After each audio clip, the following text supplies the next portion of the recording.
Okay, ladies and gentlemen, I'm going to go ahead and call to order the September 12th, 2017 Board of Supervisors meeting. Present with us today, we have Mr. Floyd Thomas from the Mattaponi District. We have Mr. Clayton Forehand from the Madison District. We have Mr. Jeff Seeley from the Bowling Green District. We have Mr. Reggie Underwood from the Reedy Church District. We have Mrs. Nancy Long from the Port Royal District. And I'm Jeff Black representing the Western Caroline District. At this time, if we would all stand, Mr. Reggie Underwood is going to give the invocation. Can we all bow our heads, please? Eternal God, our Father, once again we come before you, asking for your blessings. Heavenly Father, we give thanks for another day that you saw fit to bless us. I ask you, Heavenly Father, to look on us tonight. Help us to make the decisions that we can do the best for the county and the citizens of the Commonwealth of Virginia. We give all thanks, all praise to you, all blessings we thank to you in your precious name. Amen. Amen. Please join us in the Pledge of Allegiance. I pledge allegiance to the flag of the United States of America and to the republic for which it stands, one nation, under God, indivisible, with liberty and justice for all.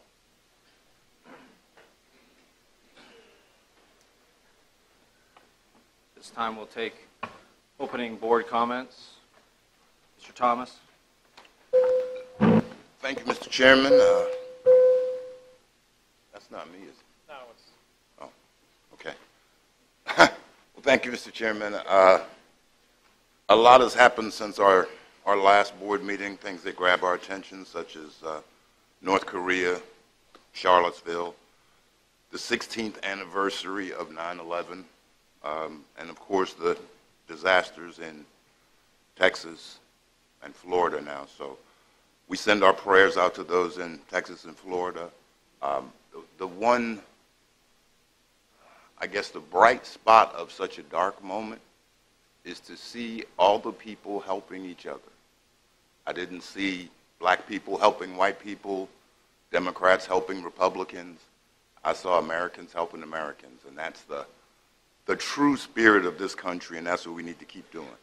On that same note, Chief Loftus continues to be the county's point of contact for all of the relief efforts. I know I got a couple of churches who asked me, and I sent them to Chief Loftus. So if anybody would like to help, the chief has been our point of contact.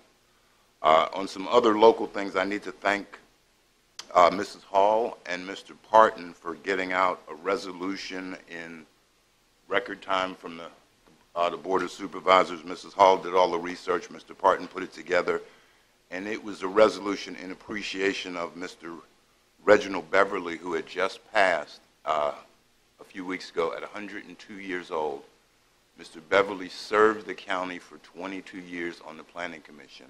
And I felt he and the family were owed something, and I appreciate Mrs. Hall and Mr. Parton for getting that together to allow us to express our sympathies to the family. And the last thing is I met with some doctors regarding an urgent care facility in the Belmont area a few weeks ago. Mr. Culley was in attendance. And they, while this was a meeting with the doctors, the owner of the facility, they are actually a lot more than just a prospect. They are looking to sign a lease, and they're looking to get the various state and federal approvals that they need to be a functioning entity. There are some things that go along with that. I know hospitals, when they try to expand, they have to go through what's called a certificate of need.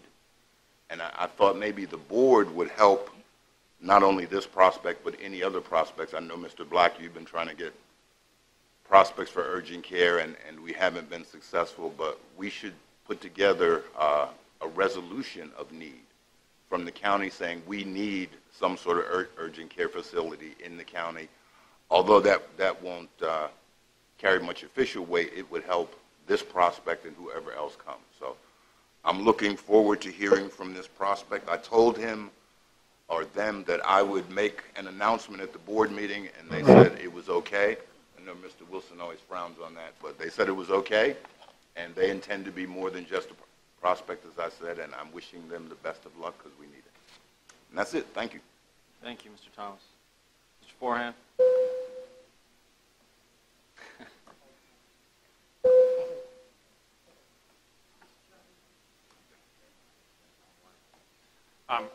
One item, it's an announcement. I want to, first of all, second Mr. Thomas mentioned regarding the events that have happened since we last met.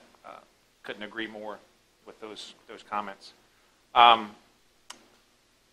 September 23rd, from 1 to 4 here in the Community Services Building, there'll be the second annual Senior End of Life and Resource Fair.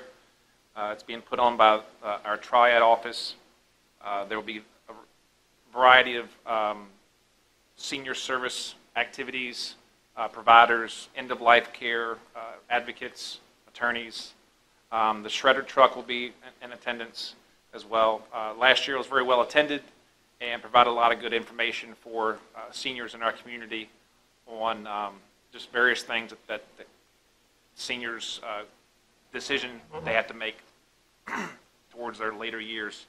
More information can be obtained from Sergeant Hall with the Sheriff's Department or Miss Lee Basden, again with Triad. And that will conclude my comments. Thank you. Thank you, Mr. Forehand. Mr. Seeley? Thank you, Mr. Black. In keeping with Mr. Beverly, who did attend the World War I, World War II award ceremony earlier this spring, he actually came and was a real pleasure to talk to. He was also interviewed for a movie because he did help build the Alaskan Highway during World War II. He became an engineer and actually spoke to a bunch of us about what he actually did. At 102 years old, was still able to recall many, many, many details, which was really incredible. There is, in conjunction with that, there will be a World War I, World War II state event here in Bowling Green on the 21st, 22nd, and 23rd, and I know the schools are supposed to participate. The state is bringing their history trailer, which is a semi-trailer that comes apart and opens up for a huge display. And then on Saturday evening, there will be a big dance with a big band. So it'll be a World War II in the Old Town Hall, which was a USO built during the 40s here in Bowling Green to actually facilitate the troops. So it is a commemoration and a remembrance of those from World War I and World War II. And we also will replay the video that was developed for that ceremony in April. Again, that evening it'll be on a loop for everybody to see, which is pictures of troops from Caroline and folks that participated, as well as those that gave the ultimate sacrifice, their lives during that time. So inviting everybody to come to that as well. Thank you, Mr. Chairman. Thank you, Mr. Seeley. Mr. Underwood? Thank you, Mr. Chairman. Just want to echo the sentiment of my colleagues regarding Mr. Beverly, a fine, upstanding man who served the United States, Caroline County as well. Just an absolute wonderful gentleman for our young folks to be modeled after. Unfortunately, many of them probably didn't know who he was, even at 102. All the things that he has done outside of the military and his service in the county, he's been a great community leader. So again, I echo the sentiments and my condolences to the family and wish them all well. Thank you, Mr. Chairman. Thank you. Ms. Long? Yes, thank everyone for being here tonight. I wanted to thank staff and Chief Loftus for showing up at my constituent meetings. Turnout was not heavy, but we had some good conversation. I also want to thank Fox Insurance for letting us use his building, Caroline Fire Department, Middle Caroline, Upper Caroline Fire Department, and the Port Royal Fire Departments, because we had 3 separate meetings to try to give everybody a chance to get there. So I appreciate all the work that went into that. Also attended on the 24th of August, the First Responders Appreciation Day breakfast with Mr. Seeley, and that was very nice. And the town of Port Royal has asked that I invite everybody to their Charter Day Pirate Fest on Saturday from 10 to 6 on Town Green. Thank you. Thank you. I just have a few. I just want to highlight tomorrow night right here in this auditorium at 6:30. There's a documentary being shown called Chasing the Dragon. Highlights the opioid crisis and drug crisis that is taking part in this country right now. When we went to the VACO conference last November, counties around Virginia and the nation are suffering from this. It's costing them a lot of money, law enforcement and so forth, and so they're trying to figure out what ways that localities and so forth can deal with this in the best situation to help these people. So I urge everyone to come out and attend that. Second thing, I want to just put in a little plug. The Ladysmith Ruriton Club, which is one of the clubs that I belong to, is actually hosting a wiffle ball tournament. I know it sounds strange, but on the Saturday, September the 30th, and I know Dr. Parker said you were going to get a team together, and he was excited for that. And Mr. Nutter, you said you were excited, and Mr. Whiteman said he's got the winning team. So it's $50. It goes to a great cause. So appreciate it, and it's actually very, very competitive and fun. Mr. Thomas, since you're a baseball person, and Mr. Forehand, you were on the softball team this year, so you guys will both be out for that. So the Yankees will have the division wrapped up by then. Yeah. So yeah, that's a minor detail. Come out with a crutch. Finally, one last thing. You guys saw in your packet. We're at it again. I see Miss Cosby's here in the audience under a different, wearing a different hat this time, but. She's been in the past when we had to fight Aqua Virginia and at the State Corporation Commission. She was a real bulldog for us, and so we hope that we can go after him, defend what's going on again. And I'll have more detailed information at the next meeting as far as the actual what it would mean for the individual customer. However, we're having a hard time actually getting the official documents because the documents on the State Corporation website are blurry. And when we called down to ask for the numbers of what the rate increase means, they told us that we could come down and visit Richmond.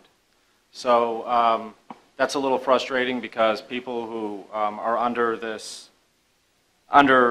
served by Aqua Virginia or Aqua America or Aqua Virginia, a lot of these people want to see what it means for them, and they can't. So it makes you feel like the cards are stacked one way for the monopoly over the individual consumer. So we will have more specific information at the next meeting. I will say that in the areas that are served by Aqua's Water and Sewer, which is the Bridlewood and Mr. Forehand's district, the Heritage side of Lake Landor in my district.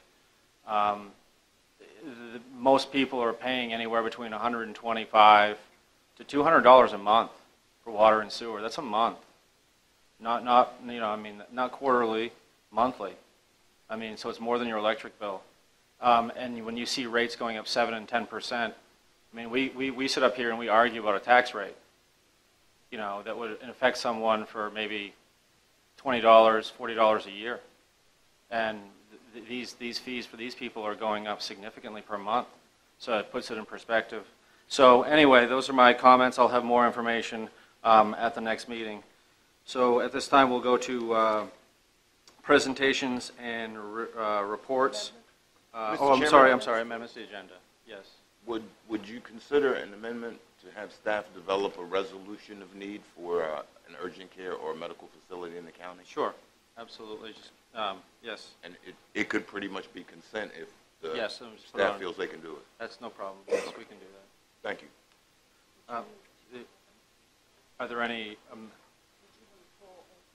Would you like to pull 11 since you don't have? There is. We do have a resolution. Do we have a resolution ready? We do have. We don't have it totally ready. Okay. We'll pull. Then we'll go ahead and pull agenda item number 11 for tonight. I didn't write on it. Okay. Yeah. I have another amendment. Yeah, and we have another amendment too. So Under presentations, we're going to Yeah, reschedule the Little League All-Stars okay. to October, I think. I need a pass. So I just need a motion that we will It's going to be great. No. I'll get mine. move the recognition of the Caroline Little League All-Stars to October, and we will pull agenda item number 11 until our next meeting in September. So moved, Mr. Chairman. Yes, and adding the amendment for the resolution for urgent care need facility. Yes, we have a motion. Do we have a second? Second. A motion and a second. Any discussion on the motion? All those in favor say aye. Aye. Okay. Aye. All right. Motion carries. Anyone? No one is opposed. All right. We will now move on to presentations and reports. The next one is the presentation of the preliminary fiscal 2016-17 fourth quarter budget report. Ms. Hatcher.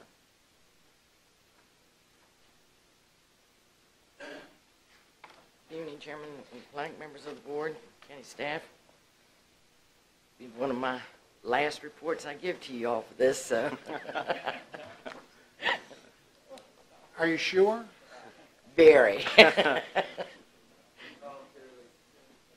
No. In your packet is the preliminary, I stress the word preliminary, fourth quarter budget status report for the year ending June 30th. This fourth quarter report is on an accrual basis, but not all of my revenues, accrued revenues or payables have been recorded yet, and we're still doing some reconciliation work with the schools, so it's preliminary. As you can see in the attached summaries, 95.2% of the budgeted revenues for the major funds have been collected or billed. 96.4% of the budgeted expenditures have been expended for the major funds.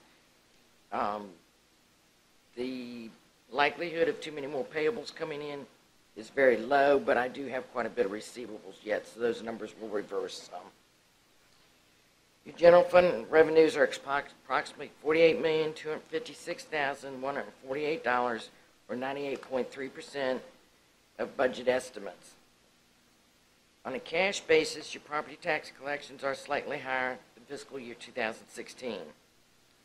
Your sales tax revenue is approximately higher by $6,529 than last fiscal year. Your local communication taxes are still slightly lower. Sorry. Your business license collections are slightly higher in comparison to last fiscal year, while your permits are lower. Fines and forfeitures are higher.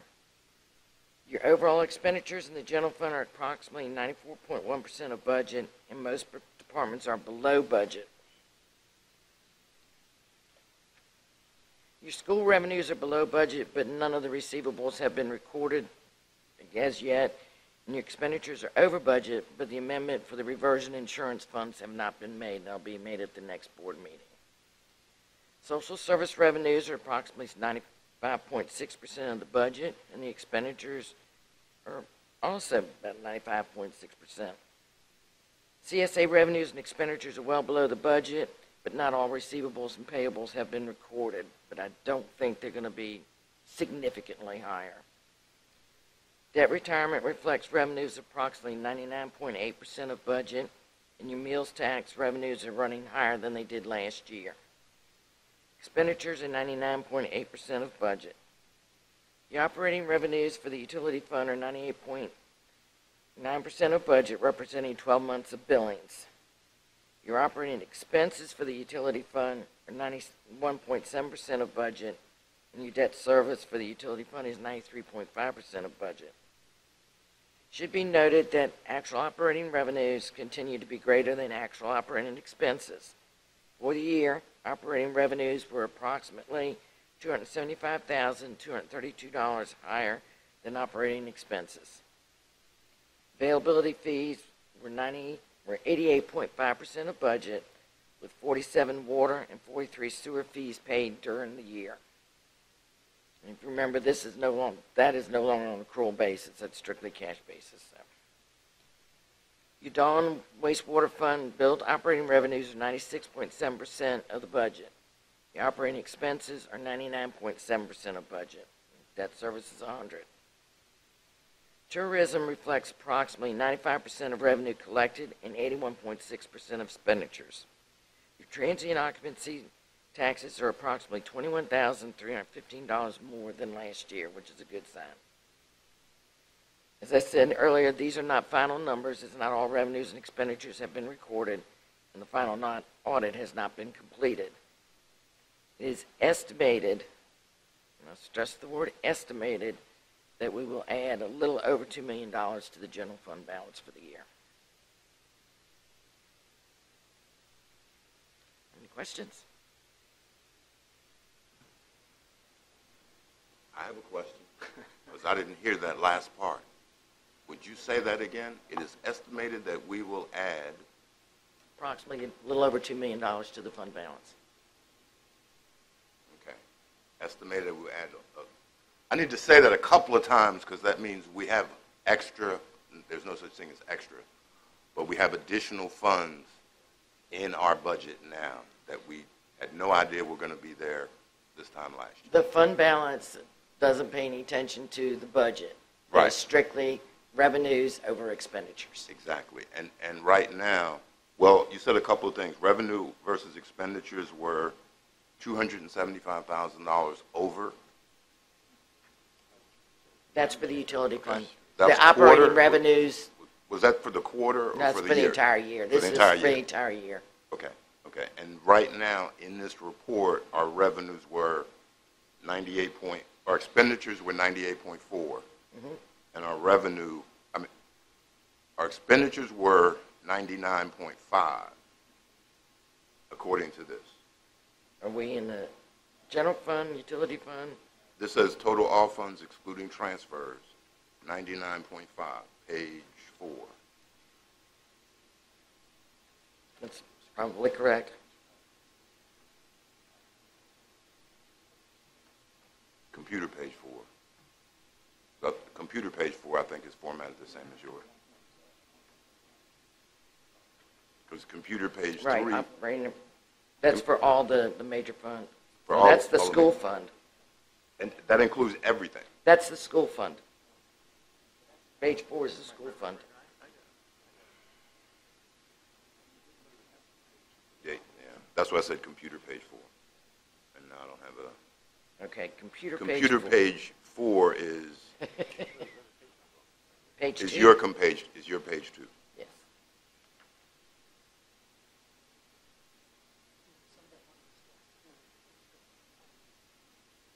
That's why this is all estimated. Yeah, because and I'm just trying to make sure that I understand, because page 1 is revenue.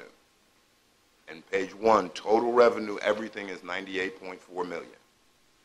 That's how much money we brought in, even though we don't have all the numbers. That's correct. In this report. That's correct. And page 3, It's 99. paper page 3, computer page 4, is 99.5. Right. So you're saying that even though right now these expenditures are higher than our revenues, when everything comes in, you estimate that we will have $2 million more for the unencumbered balance. For the general fund. For the general fund. These two pages have all the funds. Right. And I haven't, the schools is skewing this out tremendously because I don't have any of the receivables for the schools yet, and that's quite a chunk of money. Right, and I'm sure we're going to get all those. I just want to make sure what we have and what anybody else who sees this same report would say, there's probably $3 million left out there we haven't gotten yet, or something like that. There's the $2 million and change. I don't think so. Well, Not quite that much. How do I get to $2 million more then? These numbers are... This is all funds. All When I funds. say the $2 million, that is strictly general fund revenues and general fund expenditures. Okay. Does not include any of these other funds. which won't go over anyhow. Okay. All right, and that made it clear. Thank you very much. Mr. Forehand? Second. Thank you. Thank you. Mr. Seeley? Right now, that includes the utility fund, the school fund is what you're looking at, is where the 2 million is? Strictly the general fund. Okay, all right. Mr. Underwood? Ms. Hatcher, first of all, thank you for your service and putting up with us most of the time. I get to put up with you 3 more times. I know, but thank you. I want to say that first. I know sometimes we get beside ourselves. I know I do at times.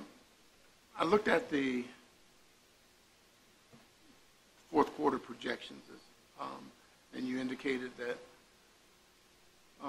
you've got some expenditures coming and some additional revenue coming, but you feel the revenue is going to, when are you going to have anticipate having a final number that we can kind of clamp down on and have a discussion? The auditors aren't coming back to complete the audit until the first week of October, so it'll be probably late October, early November before I have.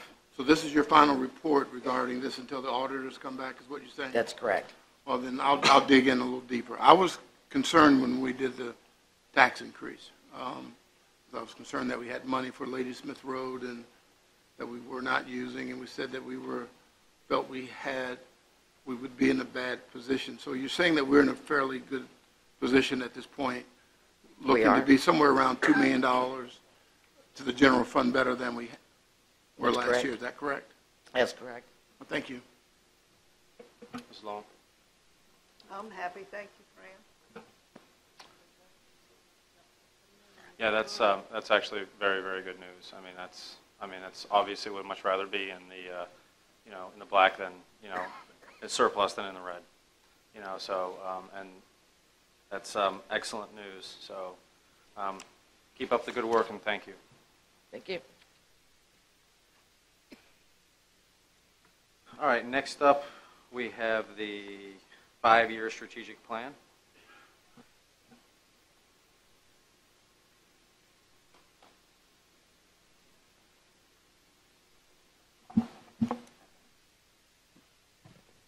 Good evening, Chairman Black, Vice Chair Long, members of the board. It's a pleasure this evening to bring to you the school's 5-year strategic plan, Pathways 2022. Before turning over to Dr. Calveric, the Assistant Superintendent for Instruction and Chief Architect of developing the strategic plan, I'd like to say that this is a culminating project that started this time last year. Over a full year, we involved community members, school personnel, students, parents, to develop a 5-year strategic plan, which we feel will set us on a course for success over the next 5 years. Dr. Calveric will provide an overview for the board of the plan this evening and entertain any questions that you may have. At this time, I'll turn it over to Dr. Calveric.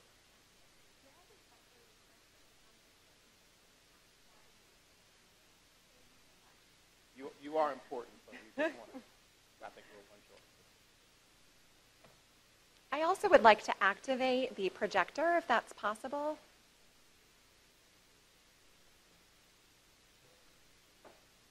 Will that require that I move this computer and link it to the DIAS?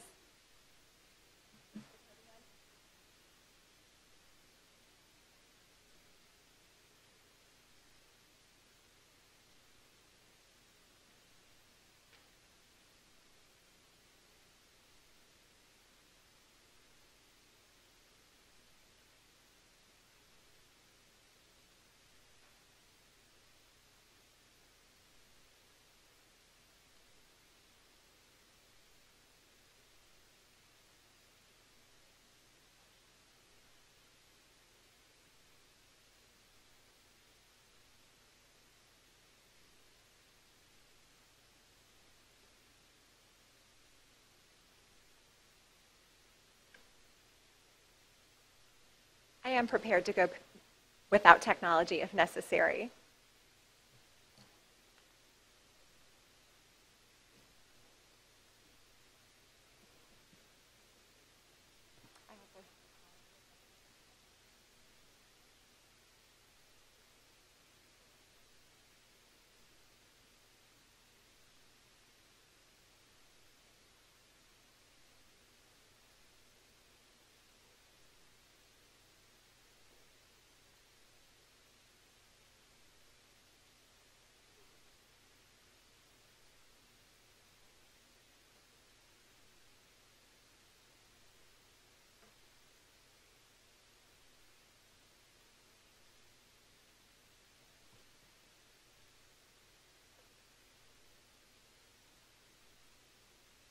It is always wise to have a backup. So at this time, I'll move forward without technology. And should you have any follow-up questions, I would be happy to meet with you at an alternate time and share some of our electronic documents, which I believe are the pillars of the work that began in January.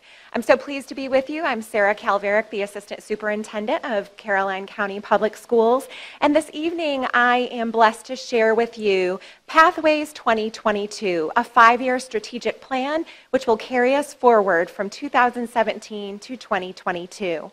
This evening, I have 2 objectives to share with you. The first, of course, is to unveil to you the 5-year strategic plan, Pathways 2022. But the second is to nurture our school, community, business partnership relationship that enhances teaching and learning, provides support for youth and families, and promotes shared resources and services.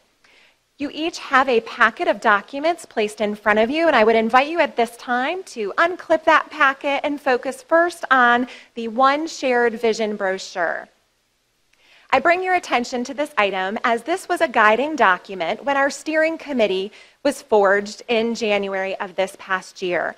On the back side of this document, you will see that this was a comprehensive committee that was comprised of a wide array of stakeholders. We stemmed from parents to paraeducators to other support staff members to classroom teachers, administrators, central office members, school board members.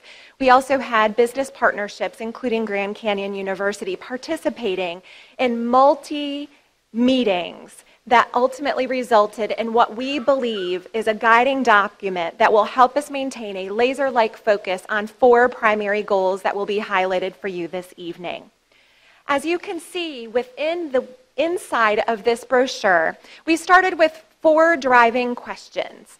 As our committee came together, we asked ourselves, where are we now? As we really felt it was critical to ascertain what our current reality was. Because we were so focused on understanding the data that was presented during the current school year, we requested that each of our departments provide a scan of all of relevant information for the steering committee so that they had a foundational understanding of the critical elements of our current reality and how to move forward. This, of course, drove us forward to our second question: where should we be going?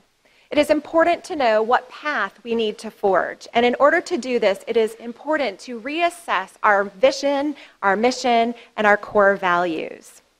Ultimately, once we were able to define what we believe in, we were able to move forward with strategy formulation. This resulted in many of the documents that I will share with you this evening, our 4 driving goals, our strategies and action steps and key measures that will help us maintain progress monitoring to assure success for students and employees as we move forward. I ask for you to turn your attention to some of the documents that follow that brochure we just looked at. Within the documents, you will find a variety of marketing products and evidence of how we are immersing our leaders, our buildings, our students, and our communities within Pathways 2022. The first item that I would like to share with you is the Pathways 2022 poster. This evening, we are extremely proud to share with you the poster in the frame that is in front of you here at the dais, which really and clearly states our vision, empowering the next generation of learners, thinkers, and leaders. We believe that this is an all-inclusive mission that captures the sentiment of all of our efforts. We want all of our students to learn. We want them all to think creatively and to be able to problem solve so that they're college and career ready. And ultimately, if they choose to be a leader in whatever career path they choose, that they will be successful and have the skills to do so. Our mission is to provide an innovative, collaborative, and engaging learning environment that promotes a community of lifelong learners. To do this, we must live and breathe this mission on a daily basis. And ultimately, at the bottom of our poster, which will be presented to all of our schools and all of our departments to be proudly displayed, we have our succeed beliefs. If you take a look, we are focusing on safety, unity, collaboration, citizenship, exploration, engagement, and diversity. And as all good educators do, we want this document to not be sitting on shelves and collect dust. We want it to be easily recalled and remembered. As a result, if you take the first letter of each of those beliefs, it spells succeed. We will succeed, which is what you will find on the bracelets that we have shared with you this evening.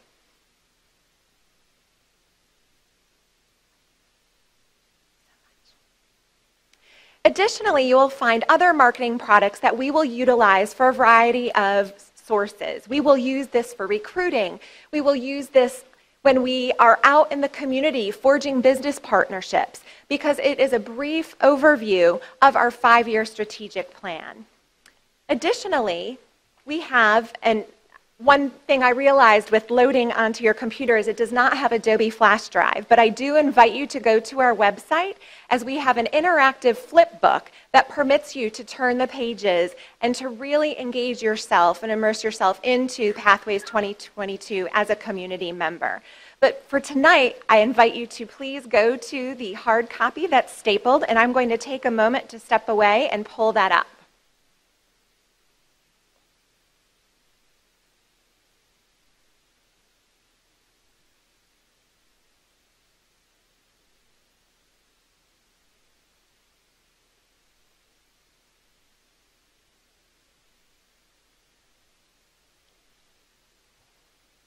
As noted previously, we've had a comprehensive steering team resulting in this flip book, which is in PDF form this evening. We're displaying currently our mission, which was shared, and next you will see our Succeed acrostic coming up next.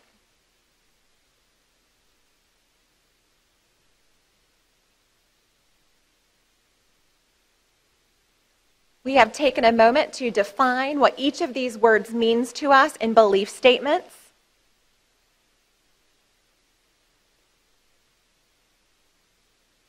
As you are now seeing.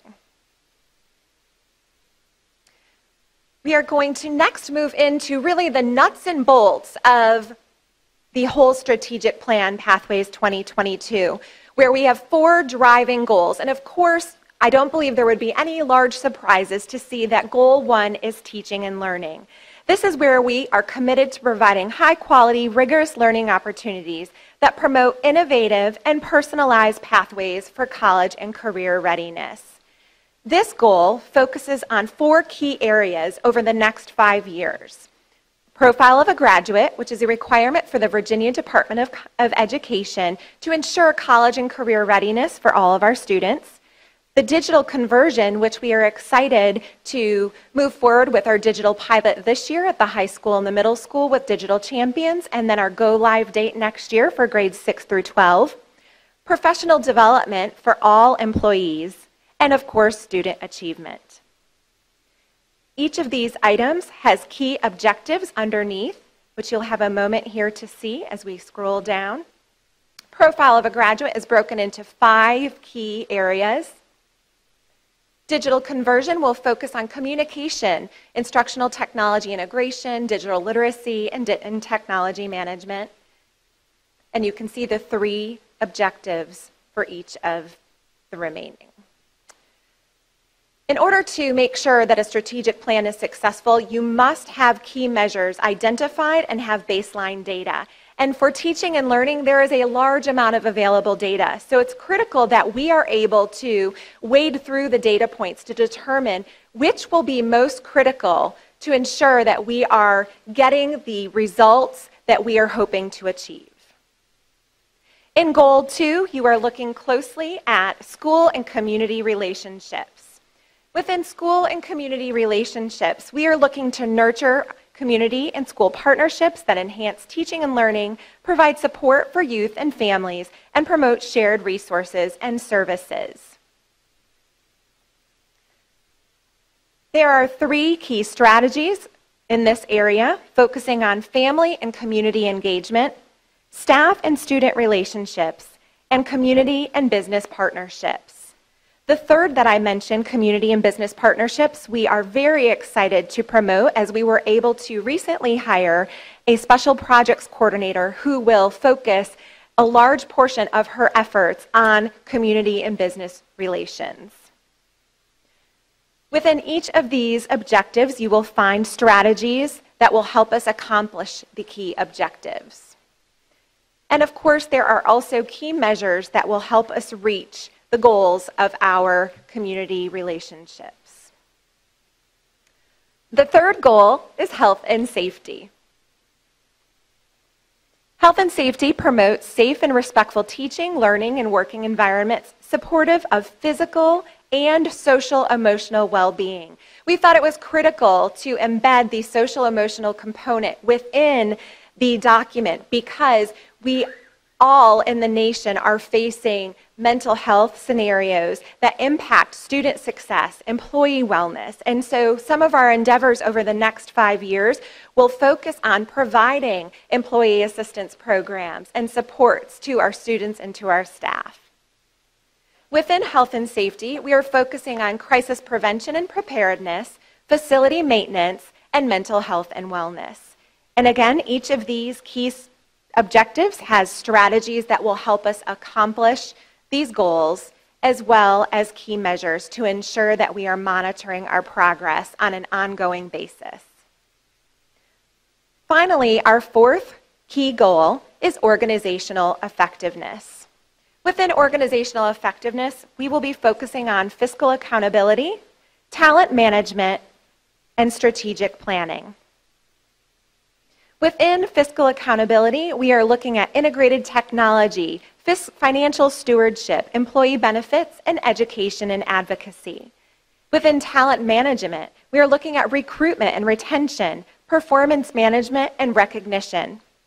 And within strategic planning, we are looking at public relations, decision-making, and monitoring and adjusting to ensure that this document serves as a guide for the decisions that will come in the next 5 years.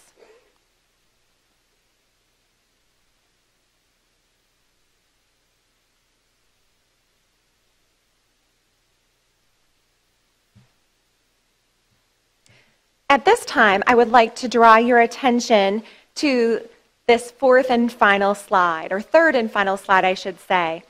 We've talked about marketing products. Now I just want to take one more, please, for me. Thank you. Now I want to just take a quick moment of your time to talk about leadership immersion. This summer, we took an opportunity to host a leadership retreat as well as a school board retreat. We immersed our staff in this process. They were eating, breathing, and sleeping strategic plan, and ultimately were able to build their school-wide plans based on these 4 strategic goals to ensure alignment. Not only did our buildings do this, but our superintendent has aligned his goals with these 4 key areas, as well as the school board. They are in the midst of developing school board goals that tie into these 4 key areas to ensure all of our efforts are moving in the same direction. This summer, to ensure building immersion, we moved forward with a convocation event. During this time, we introduced Pathways 2022, which we were fortunate to have many of the Board of Supervisors present for. And at the conclusion of that activity, we had all instructional staff join in some professional development to ensure that they saw how they were connected to the plan and how they can contribute to each of those 4 goal areas as teams and as individuals. And then finally, for community immersion, we have created articles that have gone into the Freelance Star and the Caroline Connection to help our community embrace this new document. We will have a booth present at the October 6th homecoming event at Caroline High School, where all people entering will receive a copy of our brochure. They will see our poster hanging. They will receive a bracelet. We will talk to them about how they can become involved in different committees to support our endeavors. And then finally, I would like for you to look at the final sheet that is within your packet this evening, as this is something that we would welcome the Board of Supervisors participating in, and it is called October Outreach. It is a two-sided document, and October Outreach, Project 22, is an opportunity for families, students, businesses, Fire and EMS, Board of Supervisors to join together in October to give back to our schools and our community. We are asking, if you turn to the back side, that during the month of October, you embrace one or more of the 22 ways that you can help make our community more connected and enhance the spirit of our school system. Whether you choose to volunteer in a school, donate 22 canned goods to Caroline organizations or food banks, whether you read 22 minutes per day, whether you donate $22 to a hurricane relief fund, or write 22 notes of encouragement, give 22 compliments, perform 22 random acts of kindness, there is something there for everyone. And we hope that by building October Outreach through Project 22 into our community and our schools, we'll engage all of our stakeholders in the power of a 5-year plan and how all hands on deck will lead to tremendous success. At this time, I'm happy to entertain any questions or comments. Mr. Thomas? Anyone? Mr. Forehand? No? Mr. Forehand? I had the privilege of being at the school board meeting last night, and mentioned that the poster will be in several locations. And I was wondering if my colleagues are open to this, if one of these is located in this building. This building gets a lot of traffic with school-age children. I think it'd be appropriate to have it in this building, to find a nice place where it gets some visibility as well, in addition to where you already have planned, if you have another one available. Mr. Forehand, this poster and frame is specifically for that reason. I appreciate you bringing that to the attention of the board. You're way ahead of me then. So, okay, thank you. Thank you. Mr. Underwood? Yeah, just a couple questions. You certainly have a pretty good document and some excellent KPIs here. My question is, will we be able to see any historical data as to where you were, where you are, and then where you're going? Certainly. So I'd like to see a baseline so that we could take a look at that as well, so that we could have a conversation. We would be happy to come back and share with you baseline data and how we will continue to measure and what our key strategies are associated with moving forward. That would be, so we could maybe do maybe 1 or 2 tactile strategies for each area would be great. So We that can I do can say, that. how are you going to do this? Just not we're going to do, but I want to know how you can do it and by what means do you need our support, if it's support needed, or we can have a conversation. Okay? Absolutely. Thank you. Chairman Black, we due for a joint meeting sometime? December. You said December? December. Okay. We can get more into the details at a joint meeting. I think that'd probably be a good topic as well. But I want them to come prepared, not Absolutely. don't come Absolutely. to the meeting and then talk about being prepared. Let's prepare for the meeting. Yeah. Thank you. Mrs. Long? No comment. Thank you. Thank you. I have none. Thank you. Thank you.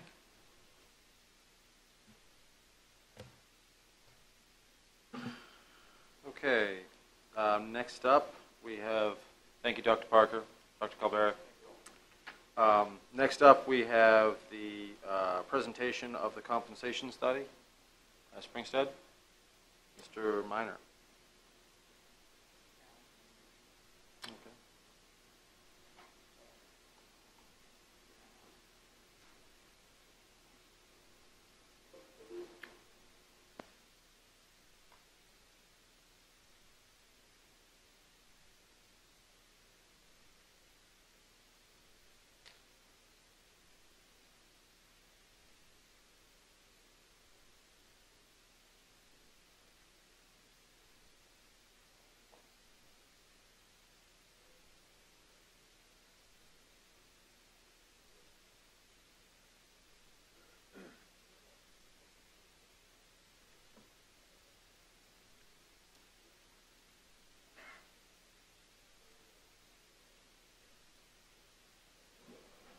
Mr. Parker?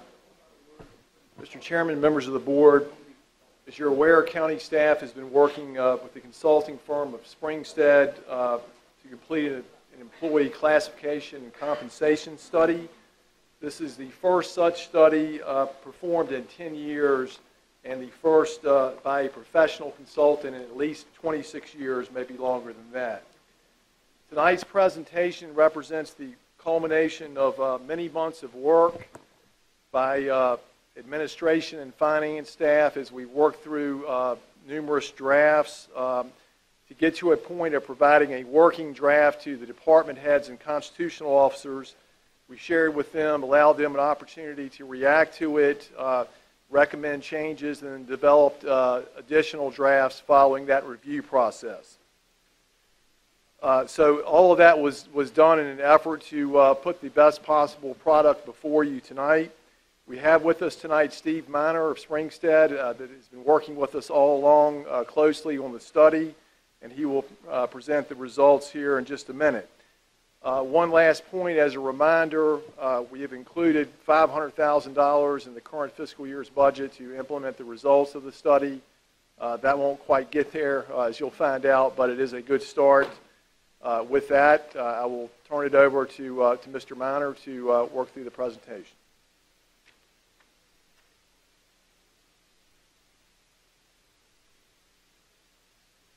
Chairman Black, members of the board, Mr. Cully, good evening. I'm Steve Miner from Springstead, Vice President, and I'm here to present the study. And I'll be glad to answer any questions as I go through, so I'll be somewhat formal in my presentation, but don't hesitate as a question arises. If it arises, please feel free. I do have a PowerPoint presentation as well, so we'll get to that in just a moment. What I've asked, and Ms. Hatcher has just helped me deliver to you, are actually two documents. The primary document is the report itself.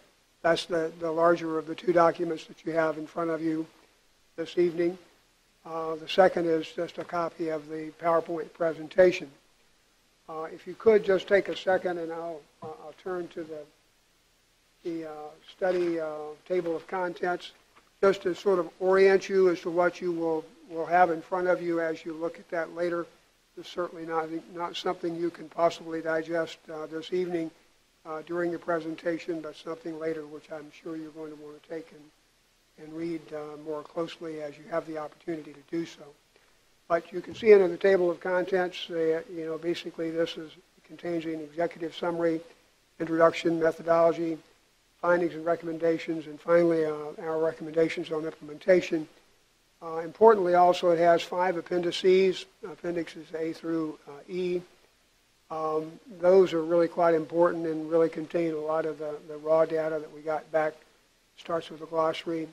Appendix B is your salary survey results. That also includes salary survey comparisons. So you'll see under that tab the results of the survey. Yes, sir? Let me ask a question. I'm really kind of curious, but the bottom line is your study on page 17 of this document Okay. says this is going to cost us $700,000. I'm sure I haven't allowed you to make your full presentation, but I was kind of trying to cut to the chase. 17 on this. Well, we will get to that. Well, can you Mr. give me that right now? The recommendation, as we have outlined it, the cost, as I recollect, is a little over $1 million, $1.1 million. Okay. Overall. Yes. It's not 700,000. A little over $1 million. That is correct. Okay. I'm not sure which page you're going off of, but we'll go through that. I'll have the details. Well, we'll get to those in just a moment. So. I mean, if you could just really tell me what the number is, I'd be happy, and you can go on and do whatever you want to do. But you're saying on this page 17 it's $1 million or 700,000? Can we let him go through the... Mr. Parton has shared with me the number that you were looking at, and that is contained in the presentation which I'm about to get to. That is the number just for those of your employees who are currently undergraded, we believe, under the market. You also have employees who are already at the market, but part of our recommendation includes an adjustment also for those employees. So I will get to that in a moment. So I the total, appreciate you doing that. I opened my Christmas presents Christmas Eve, so I well, wanted to know early. I did welcome questions, and so I'm glad you Thank you. asked. I apologize that I'm not on my toes. I won't say another to word. give you a more precise answer, but that's what's going on. If I could then back to the table of contents and the appendices, which are, again, a pretty important part of the results here. Salary survey, the salary survey comparisons under Appendix B. I think you'll find that very useful. The comparison, and particularly when you go out and do a survey, you bring that back and you compare it to what we call benchmark positions. We're not able to ask others to give their salaries for every single position they have that's comparable to yours.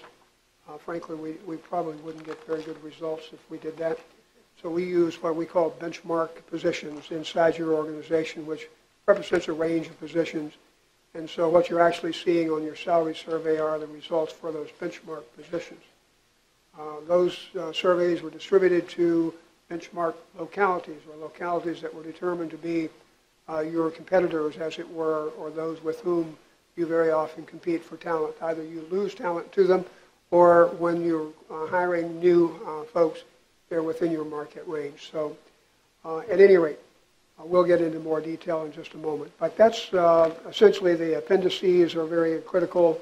We have the proposed salary schedules, a list of class assignments, and ultimately some information on fringe benefits. It was a full study, included fringe benefits as part of the overall packet.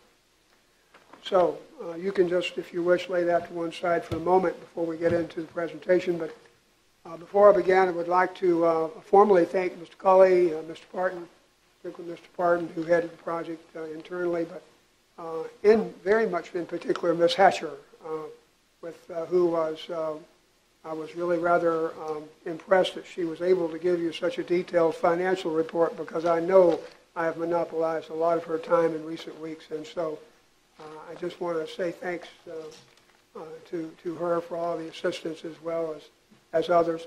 Also I'd like to thank the department heads. I came over at the kickoff to do a presentation to the department heads, including your constitutional officers. We came back a couple of weeks ago now, to go over the results and get further information from the same group of people in individual meetings. And I want to say they were all extremely helpful, very cordial, and without them we couldn't have gotten to where we are. So with that said, thank you very much. I'll get right into it. First of all, purposes for the study, I was really interested to hear Mr. Parton describe to you the length of time since the county has had a full-blown pay study. As you'll see here in a moment, that's quite a bit longer than most localities. However, it's good that you were able to do it. The bottom line is there's really two issues that you're trying to deal with in any pay study. One is the big picture view is internal equity, and that's the classification side, what one position is, how one position is classified versus another position doing different work within the organization. The external portion of it, of course, is a salary survey. That often gets perhaps the most perspective, most interest, and it does produce a lot of the numbers that you're talking about here. But both are very, very important, both internal and external. So the bottom line is you are trying to look at market conditions. Those change. They change for different positions over time, as you well know. Not every position retains the same value into the future or that it had in the past. The other big thing that happens is you see changes in duties and responsibilities. Technology changes a lot. People have to adapt to that. Positions need to adapt to that as the organization moves forward. That can have an impact on how positions grade out. Again, we're back to internal equity and consistency, and that to assure that your salaries are competitive on the external side. You want to have the best ability to attract new talent and keep your existing talent. one of the unstated reasons really that doesn't get a lot of play perhaps for doing a pay study is the cost of turnover. It's not something that's a hard cost. Very often you don't see it, but training alone can be an extensive expense. We estimate it probably costs anywhere from the low 20s up to as much as $40,000 to train a single sheriff's deputy. So when you look at that cost, that's a real cost that you have to pay. You also have expenses just in your individuals who stay behind, who don't leave, have to cover for their brothers and sisters who leave for whatever reason. And so for that reason, it's another good reason and good purpose behind doing a pay and class study. A big issue that we see a lot these days, you're going to hear more about this evening, is called salary compression. I think probably everyone innately understands what that means, but it's a critical component. We certainly ran into it in this organization. We see it in a lot of the organizations for which we work, particularly these days. And it's made, frankly, a lot worse due to the recent recession that we went through over almost a decade of time, start to finish. And the bottom line is what happens is you're hiring new people, you're not able to pay them at an increased rate. So very often people who are in position 5, 6, 7, even more years are making comparable to the new positions as they're brought on. So this is not very good practice. Good practice is that once persons get up to a certain level of competency, they head toward that midpoint. They move up in their salary range. That's kind of normal and expected practice. Because of the recession, because of the difficulty in raising revenues that many localities, I'm sure Caroline included, had compression set in. So one of the big issues that you're dealing with here in this study is compression. We're going to talk a little more about that later.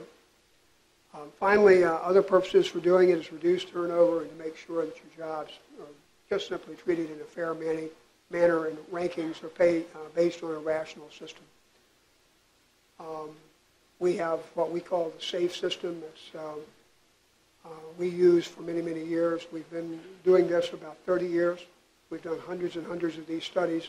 The SAFE system is a system that devised by Springstead. It's been put into practice, as I say, many times, and it's been found to be a very consistent and solid system.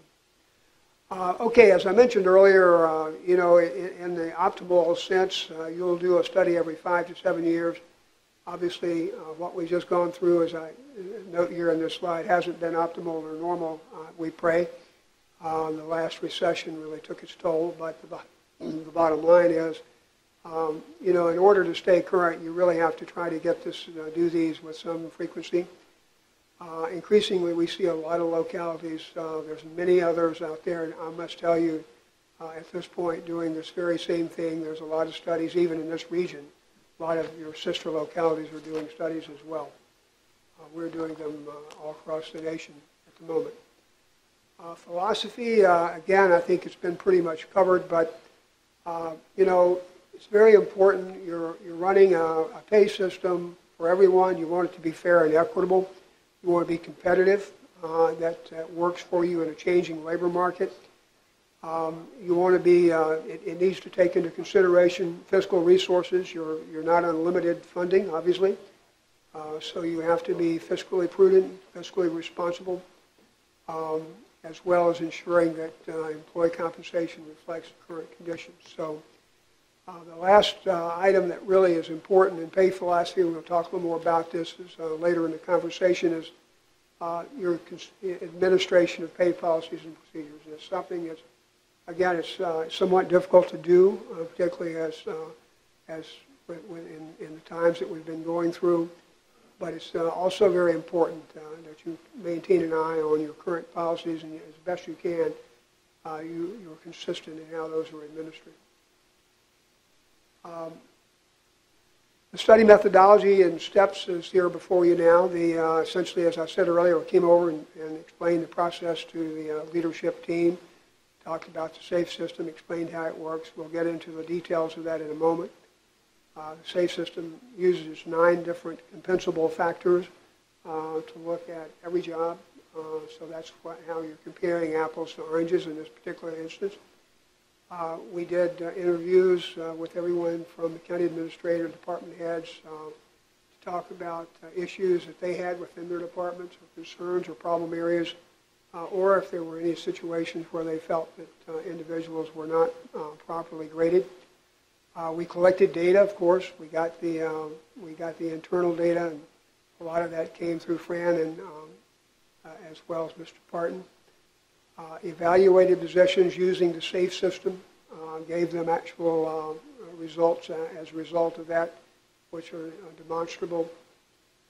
Then we, in the meantime, went out for the market salary survey, as you know, and we got that salary and benefits information in, and we're then able to apply that and develop a salary line, which we'll see in just a moment, called a line of best fit, a regression analysis performed, and then assign positions to pay grades. And one of the recommendations at the very end of the process here this evening is either tonight or at some point when you're prepared to do so, it is our recommendation that you assign your positions to the new recommended pay grades.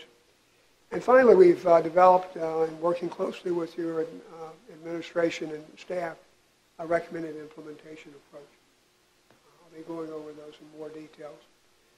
Basically, the findings in general terms, and of course there's more detail contained in the report, which you can read at your leisure later, but I think it's fair to say that in some departments your salary levels were significantly lower than the average salary rates paid in comparable regional benchmark organizations. Some departments were closer to the mark than others, but some were, as I say, significantly lower. Those results are contained in the report. You had some internal pay relationship inequities within the county. I mentioned compression. It was a significant factor in a number of your departments. Did you have a question? Mr. Minor, I have a little bit consensus. We looked at their RFI, looked at your methods. We decided to spend tens of thousands of dollars to get your professional opinion, and we're happy about that. We don't really need to know and have explained to us the methods and the rating structure and Okay. all the minutia. Okay. We appreciate it, but if we got it here, we're all going to read this because this is very important. Okay. But I do have a hope to see my family tonight. So. I get the message. I get the message, and I Okay. appreciate it. Thank you very much. Yes, sir. I don't know if Mr. Culley shared this with you. I was a county administrator for a great many years, so I can appreciate where you're coming from. I'll move faster. Here are your benchmark communities. Those are included, again, in the report. We got data from 8 of those principally. 2 were unable to respond. The pay scales, you'll see this, but we're recommending 36 grades with 5% separation between grades and a minimum to maximum spread of 60%. This is consistent with the data that we got back. I think it's also fairly consistent with what your current practices are. Fire and rescue scale is a separate scale. You'll see that included in the study. You have today a separate scale for fire and rescue. So those we mimic that same separation, band separation in fire and rescue at 4.65, and the spread is a little less, which is not unusual for public safety positions. There it is. The scale is also included in one of your tabs, so you can see that more closely by looking at the tabs.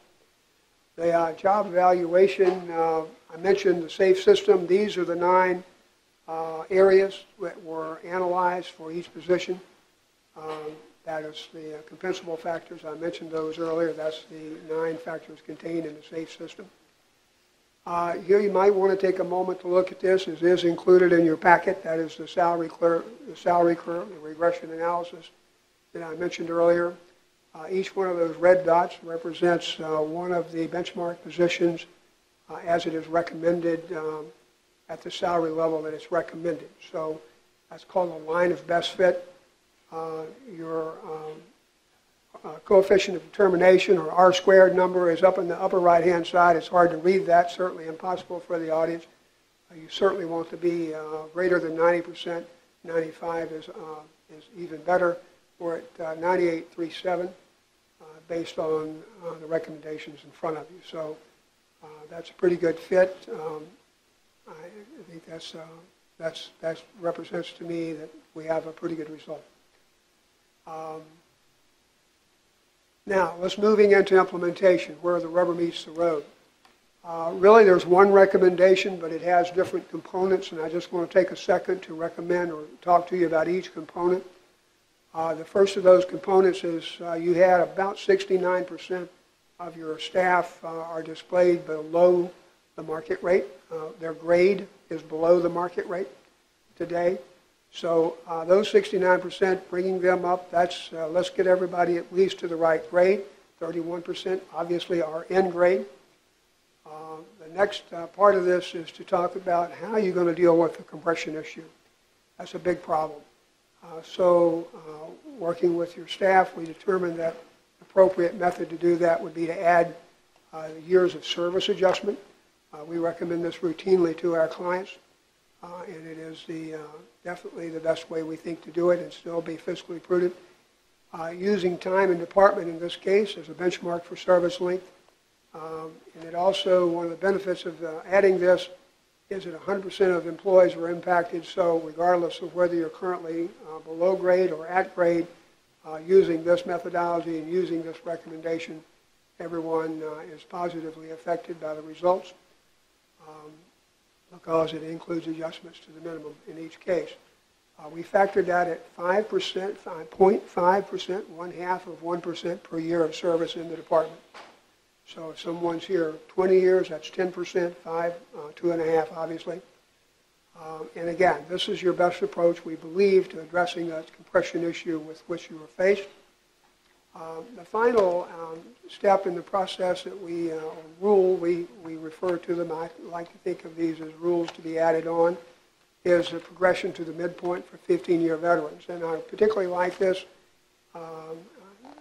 suggestion and heartily recommend it. And doing the last portion of the years of service increase, I think there were 5 positions that did not get to the midpoint. And so we're recommending that those 5 be also taken to the midpoint. And that's in the current year. Next year you'll have more coming to that 15-year mark. But I really like this. It's a little conservative, but that's appropriate for local government. Sir, are we almost done with the? We almost done because we've got. Okay, I apologize. We've got public hearings and public comments coming up, so we really have to. Okay. Can you wrap it up in another minute, please? I can. Here's your cost. Your total payroll today is $9,338,113. Now this is not your overall ancillary cost. This is your salary survey cost. The total cost of all of those recommendations is $1,088,000. For those below grade, it's $793. The gentleman asked earlier, that's just for the below grade positions. For the employees currently at grade, the cost is another $286. So a total of $1,088,000. These are recommendations, which is to adopt the proposed open range schedule, adopt those salary schematics and the implementation option that we've discussed. Ongoing administration we've mentioned, but you can look at that later. Your fringe benefits results, I will just quickly say, and I know we're on a tight schedule, your leave, you might want to take a look at that relative to your competitors. The health insurance, I must say, is a bright spot, and congratulations on that. You've got a solid health insurance plan. Your rates are very good compared to others, and your contribution levels are significantly better. So congratulations. That's a very positive result. Conclusion is, you're in a position here, I think, to do something very positive for your employees. We believe strongly that these results are valid and worthwhile. And I'll be glad to come back when we have more time if you need to answer any questions and go over into more detail. Thank you. Okay. Does anyone have any questions at all? Any comments? Professionally done. Thank you. We'll take a look at it. Thank you very much. Yes, so much. No questions? Okay, thank you very much, Mr. Chairman. Thank you. Anyone have any comments at all?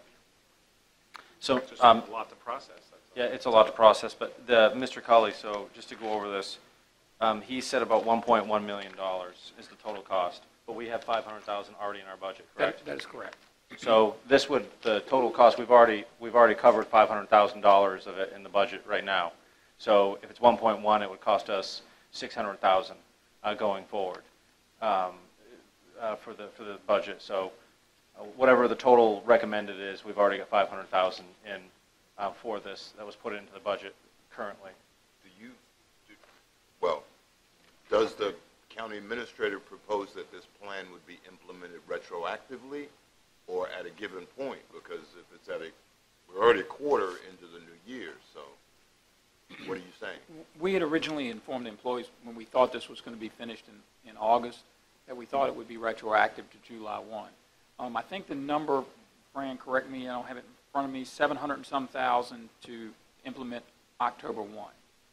It would still be a million in next year's budget, which you would need to find the 600,000 more than you've got currently. But for only around $250,000, you could implement October 1 and implement the plan, knowing you'd have to, or I would have to find 600,000, give or take, to fully implement it next year. But you'd be committed to that, obviously in the budget moving forward.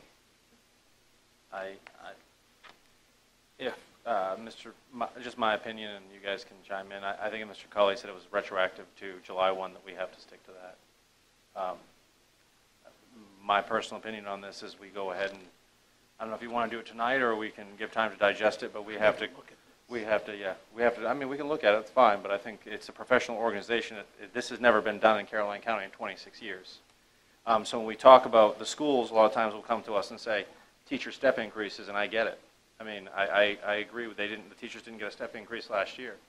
And you always want to give them a step increase, but a professional one like this hasn't been done in the county in 26 years.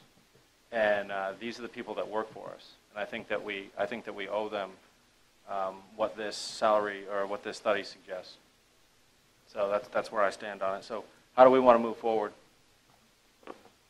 My suggestion is that we start looking at the employees. At very least, we have the $500,000 to work with this year. If we decide to add more money to it this year, then we do that. But do we want to put it on the next? Do we want to put it on the next board meeting? No, I don't know that 2 weeks is enough time to actually lay out whatever. We would line out every employee, every position, and look at what every rate increase is going to be, or whether it's going to be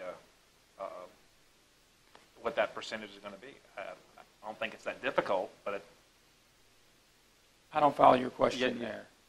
Yeah, I'm just looking at how we move forward from here. We know we have $500,000 for this. We knew going in that we may not be able to implement the whole thing in 1 year, and I think we're at that point. If we want to supplement it to get closer to it, then of course we have this year, we have next year, but I would like to see. We don't have thousands and thousands of employees, but we can see, this employee X, employee B, whatever, not even by name, just all that data exists. Absolutely. I don't think it'll be difficult to pull together to see where.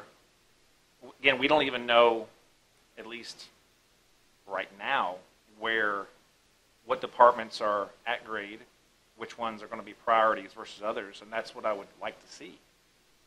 If we're going to sacrifice that's someone that's 15% below money versus someone that's already at the midpoint, I would rather. I don't think it's by department. It's just all over the map. It's all over the map. Mrs. Agree. Long. So there'll be individuals in the same department. Some will get a higher number than others, depending on their years of service. Well, the years of service affects it. So if for instance, you have a deputy that just got hired, he's going to be put to the minimum. If he doesn't have a year of service yet, he gets put to the minimum, the new deputy minimum. If you've got a deputy that's been here 6 years, he's getting 3%. You've got a deputy that's still a deputy, he's been here 10, he's getting 5%. Right. So every individual would be different. everybody brought to where they are, and if they're already above minimum in the grade, then they would get their years in the department 0.5% for every year they've been in the department. Right. So that that's you don't two pieces. don't create compression. Right. It's Schedule A and Schedule B, basically. And I guess I'm more concerned with Schedule A as far as getting the people up that are grossly down the scale. Does that make sense? Mr. Chairman, this is a lot of material. We all know this needs to be done. We have a big agenda. I say we take it home, we look at it, we study it, we have questions, we meet with Mr. Culley or Mr. Parton on it, and then put it back on another agenda. We all know our employees need to be recognized, and we need to do this, but I'm not going to move on something I haven't read yet. We never intended anybody to adopt it tonight, so it was put on just for presentations and to get you the information and for you to study. But I do believe pretty much all of it is there for you to see what percentage they're below scale on every employee. Mr. Underwood? So Mr. Collins, the reality is that when we started this salary study, the belief of the employees that, and the goal was to start this year totally, correct? We didn't promise them anything Right, was I going to understand happen promise. because we didn't know. I said We didn't our know if we were. goal. Yeah, I said our our goal goal. was if it got implemented, we would try to Right. do it July 1, even if it was implemented 50%, because we didn't know if we were $2 or $3 million off of Right. scale. So we didn't know what any of the numbers were. So we didn't make any promises other than we anticipated it was going to be finished in time to implement something July 1. But it wasn't a promise. It was Right, just what we just a goal we that we wanna try indicated to was a do. goal. So with that said, we have about 500,000 in the current budget, and the report says $1,088,000 in order to $1,008,000 to fully implement. So we're halfway there if we implement it at the halfway point of the year, which would have minimal impact this year, and then we would have to go back and really look at the whole piece for next year, right? Correct. Provided that we don't give any additional increases next year. Right. Yeah, you would have to find A point. 600,000 Yeah. just to be able to stay even going in next. Going into next year, right. Okay. I think we just have that look at it, read it, come back and have a discussion, and we know what's in the budget. That'll have the minimal impact if we do the first half, and then we start looking for money for full year implementation next year. Okay, I'm good, thank you. Mr. Thomas? Just a yes or no question. Were the minimum wage employees included in the salary, and where did they go up to? They were looked at, all employees, part-time. It depended on the part-time, so they didn't all go to some flat rate, but they're all in there. Every hourly rate, every hourly rate's in the report. Okay, would you tell me what they go to? Because I'll be asked about that tomorrow, so I just want to be able to. I don't have that in front of me. Fran?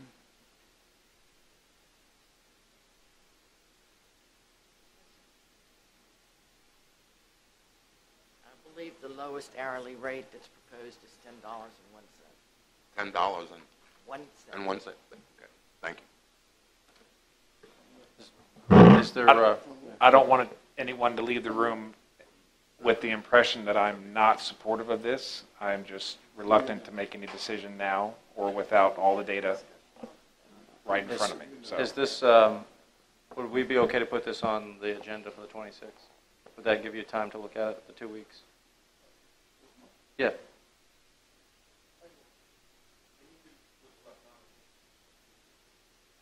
Is it possible you could get us this electronically? Because I can't see that spreadsheet. Okay. Okay. Is it? He just Is said, it- is he it- just said yes. Yes, okay. So are we okay with the 26th? Get it to me electronically. I'll Yep. handle it. Okay, so let's put it on the agenda back on the agenda for the 26th. and what are we going to be addressing on the 26th?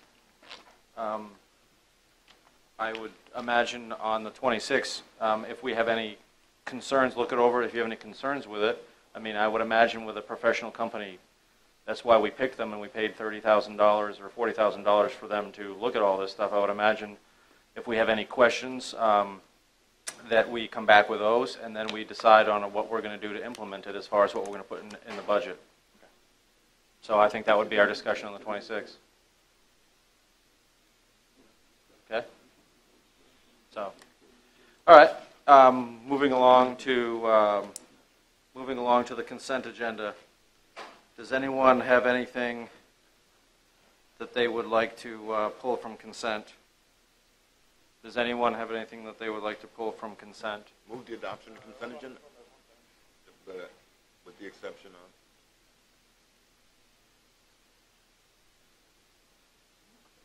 F. Mr. No, sorry, not F. Where the heck did it go? D. I'm sorry. D. Okay. Move the adoption of the consent agenda with the exception of item D. Yep. Do I have a motion? Do I have a second? Motion and second. Any discussion? All those in favor say aye. Aye. All right. Item D. Surplus property. Mr. Shebel? Mr. Shebel.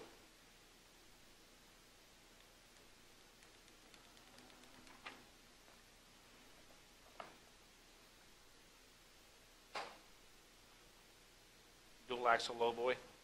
Sir? This is regarding the dual axle lowboy. It's a, dual axle trailer, yes, sir. I have a 20-year-old dual axle lowboy, very similar to this, and it's in fine shape. Sits outside every day. How does this one get in such a poor condition? We just Same don't amount have, of time. it's used every day. That was to load 2 lawnmowers onto every day. Okay. The fenders have been off of it for quite some time. It's just something we just don't need at this time. Okay. All right. Something we auction off? It'd go on gov deals. I'll make a motion we accept D. Second. Motion and second. Any discussion on the motion? All those in favor say aye. Aye. Motion carries. All right. We are actually at. Oh yeah. No, we already approved the whole consent. At this time, we're going to take. Is we okay with about a 10-minute recess? So we're going to take. We're sorry, we're a little bit behind. We're going to take about a 10-minute recess. We will resume at 7:40. Thank you. All right, we're going to go ahead and reconvene the September 12, 2017 meeting. At this time, we'll take public comments. Public comments for anything that is not a public hearing. So anyone who would like to speak about anything that is not one of the public hearings?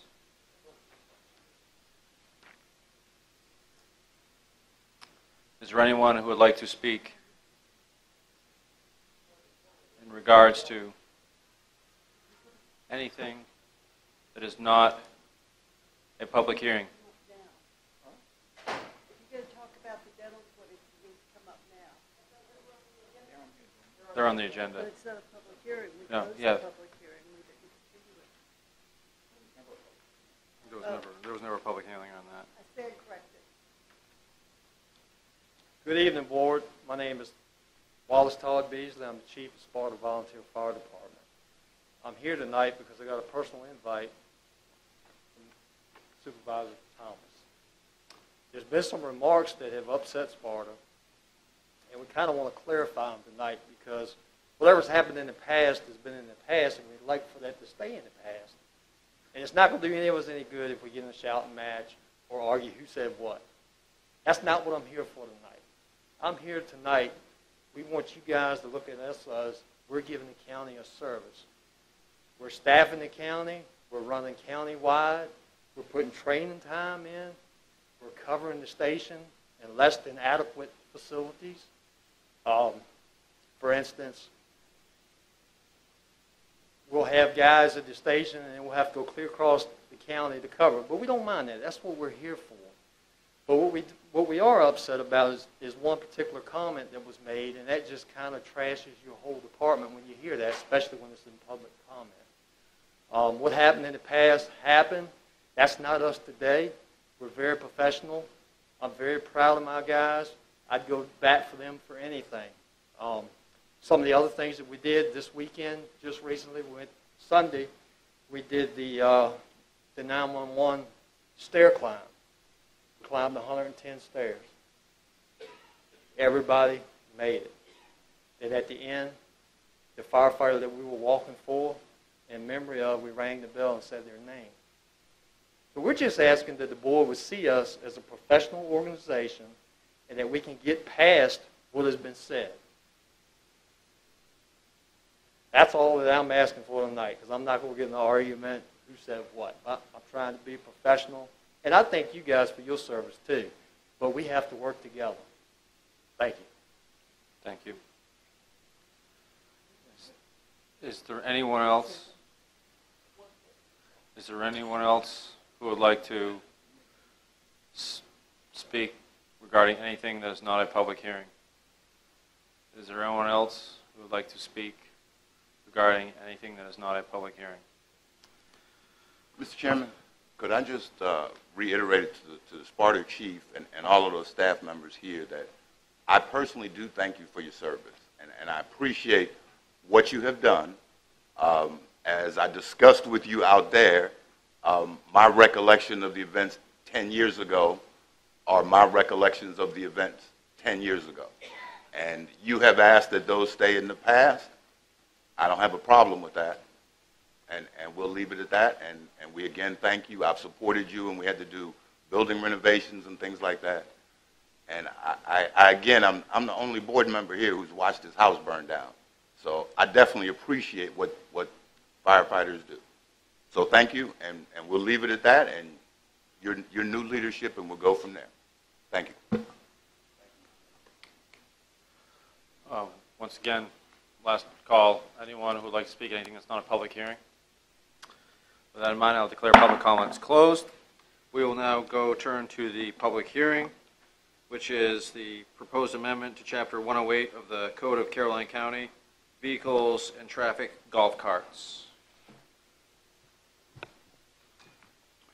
Mr. Chairman, members of the board, your public hearing tonight is the amendment to Chapter 108 related to golf cart regulations. As we previously discussed, there was a request made to look at the signage requirements for the one and only golf cart community outside of the incorporated jurisdictions of Caroline County, which is Caroline Pines. The working group was tasked with a number of options, including other neighborhoods, private road communities versus public road communities. At the end of the day, after the input from the Sheriff's Department and the Commonwealth Attorney, these limited changes that only address Caroline Pines is what was brought back forth to the Board of Supervisors. At your last meeting, you asked staff to start working on a policy for the consideration of other communities. We have started working on that policy and hope to have that to you by your October meeting. Generally speaking, aside from cleanup language, addressing the sheriff's concerns about the appropriate citation for fines and penalties, the major issue confronting Caroline Pines was the potential number of signs that was required under the previous ordinance, which required sign postings basically every quarter of a mile along a street. I think everybody felt that was excessive, and the language that was advertised for hearing tonight would basically leave the signage posting to the determination of the Sheriff's Department and County Administration. With that, I'll address any questions that the board may have. This has been through the legal review, both with the County Attorney's Office as well as the Commonwealth Attorney's Office, which will be tasked with enforcing the ordinance in court. Anyone have any questions before we open the public hearing? I have one, and I just want to go over this. Somewhere in here, I think it's 10C or 108. It says limitations of golf cart operations. It's 108.21, and then it's B and C. At the Landor board meeting last time, Sheriff Lippa was there, and he said he highly discouraged, because there had been some talk in Lake Landor, and I'm sure in Lake Caroline and other of these communities about these golf carts. And looking at this, B and C would seem to me to ban it. Is that your, I mean, as far as crossing, it says right here, cross any highway or street, okay, where it's more than 25 miles per hour. So Within right, Lake, right, within right, Lake, I'm talking, if we go Lake Landor specific here. Mm-hmm. If we go Lake Landor specific, I just don't, I guess what I'm saying is, and I don't see that happening, but if the board in Lake Landor said, hey, look, we want golf carts today, this would essentially eliminate. Okay, so it's, all right, so that's state law, so they can't. So if they wanted to, they would have to do something like an underpass or something that they would, right, okay. correct. Okay, so that's state- actually a provision from state law. Okay, that's, all right, okay, then that's answered. Okay, anyone else have any questions? All right, I'm going to go ahead and open the public hearing in regards to Chapter 108 of the Code of Caroline County. Does anyone have any questions in regards or comments in regards to this issue? Yes, I just did. John Bowers from Caroline Pines. I know most of you. We appreciated when the board put the original ordinance in place back in 2008, and we just look forward to these changes, which we think bring the ordinance into full compliance with both the state law and make it appropriate that we can work with the county administrator and the sheriff to work out the details on the signing. Thank you. Thank you. Does anyone else have any comments, concerns? Anyone else have any comments or concerns? Last call. With that in mind, I'm going to close the public hearing. How does the board wish to move forward on this matter? Mr. Chairman, I move that the changes be accepted as presented. I'll second. We have a motion and a second. Is there any discussion on the motion? All those in favor say aye. Aye. Opposed? Motion carries unanimously. Okay, next up, we have agenda item number 4, unfinished business. The special exception 01-2017 Beverly Run LLC owner International Swimmerian Setstang Organization applicant. Mr. Fincham. Mr. Chairman, members of the board, you originally held a public hearing on this item at your August 8th meeting. You deferred action until tonight.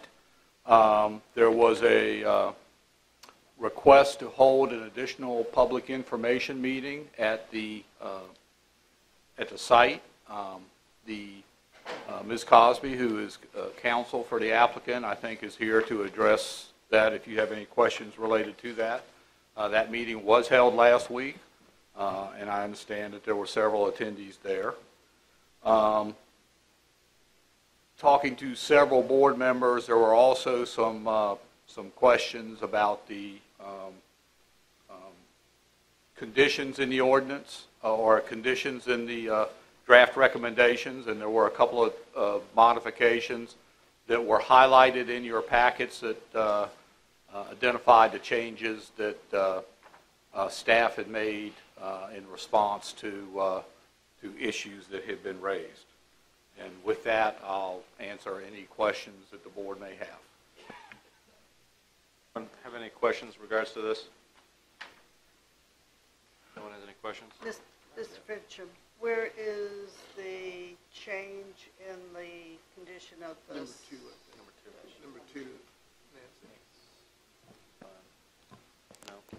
I see the old one in here, but you said you changed it again. It's in front of page 3, under update. Right there, right here. Okay. The modified condition number 2 is in blue. Looks purple. Yeah, well, yeah, the printer probably did a different job on it. Mr. Fincham, I thought you said there was also a change in the review. It's right there, Wording. number 5. I don't know if it's a change, but there is a review process in place. Yeah, number 5. every Number 5. 3. I was, That could be every 3 years? yeah, I was wondering on that, if, Ms. Cosby, I was wondering if your clients would be okay on number 5. The review every 3 years,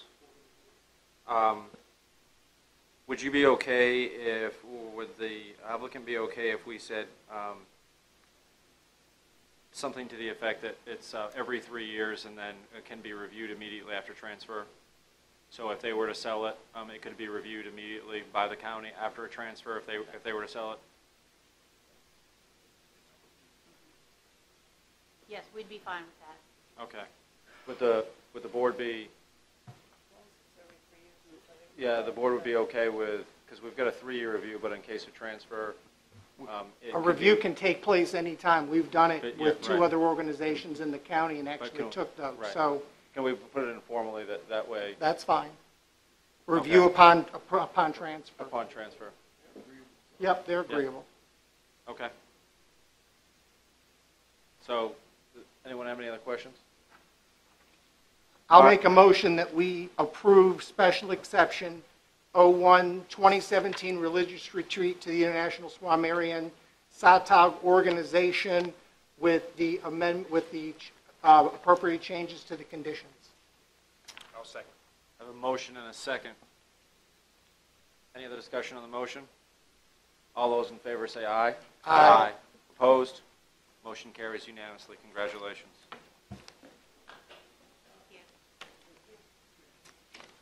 All right, next up, we have continued discussion on the request from Central Virginia Health Services of elimination of rent for dental clinic at the Community Services Center.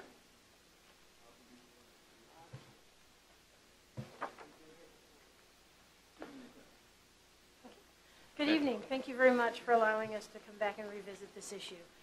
My name is Paula Tonko. I am currently the Interim Executive Director for Central Virginia Health Services, which operates the clinic. First thing I would like to clear up is I apologize for the issues related to the non-payment of utilities over the last several years. In my role previous to interim, I was operations officer and was not necessarily in my area of management to foresee, and my understanding was our executive director was in contact with some of the issues that were going on. Upon assuming this role, one of the first things I found on his desk was the file of invoices, of which at one point I reached out to Mr. Cully to say, we need to talk, I understand we need a lease arrangement, we need to deal with these utilities. So we did reach out to him, and we met and talked about that. We have since paid all of the back utilities. We are paying currently, I believe Mr. Cully can attest to, so we have resolved that. It was an administrative issue related to ongoing support we had thought we were going to get from the county that was not addressed correctly. And so all I can do is apologize for that and move on from here with how I see this. I am very committed to this dental program. There's definite need in this county. We definitely want to continue to stay here.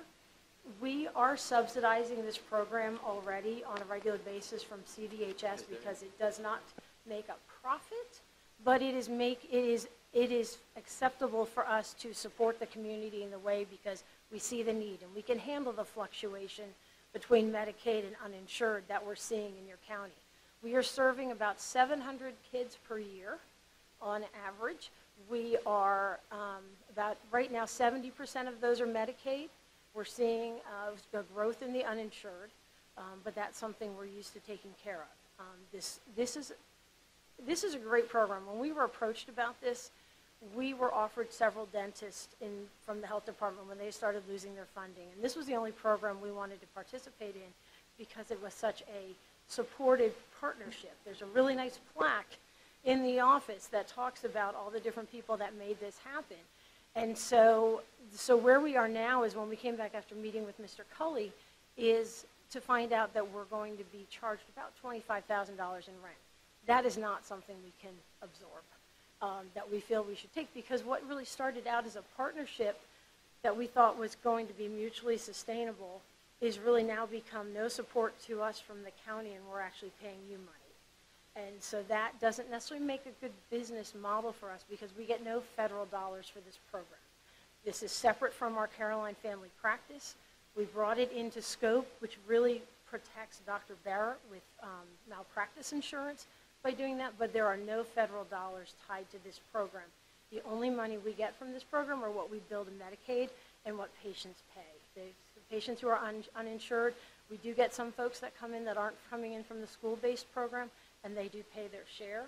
And like I said, if we can somehow arrange a net program, we're fine absorbing the losses that we see in that operation that come from serving the disenfranchised population. We can support that, but we cannot necessarily support $25,000 a year in rent, and we'll have to rethink about the process.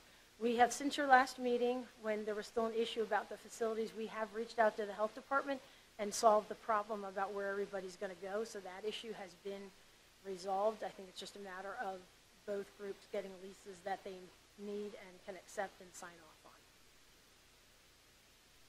I'm happy to Thank you. answer any questions. Thank you. Mr. Thomas? Thank you, Mr. Chairman. Is the dentist here? Dr. Barrett? Yes. Ah, okay. Because we spoke last week, I believe. And the point I wanted to dwell on is you said you have 700 kids per year, and 70% of those have Medicaid.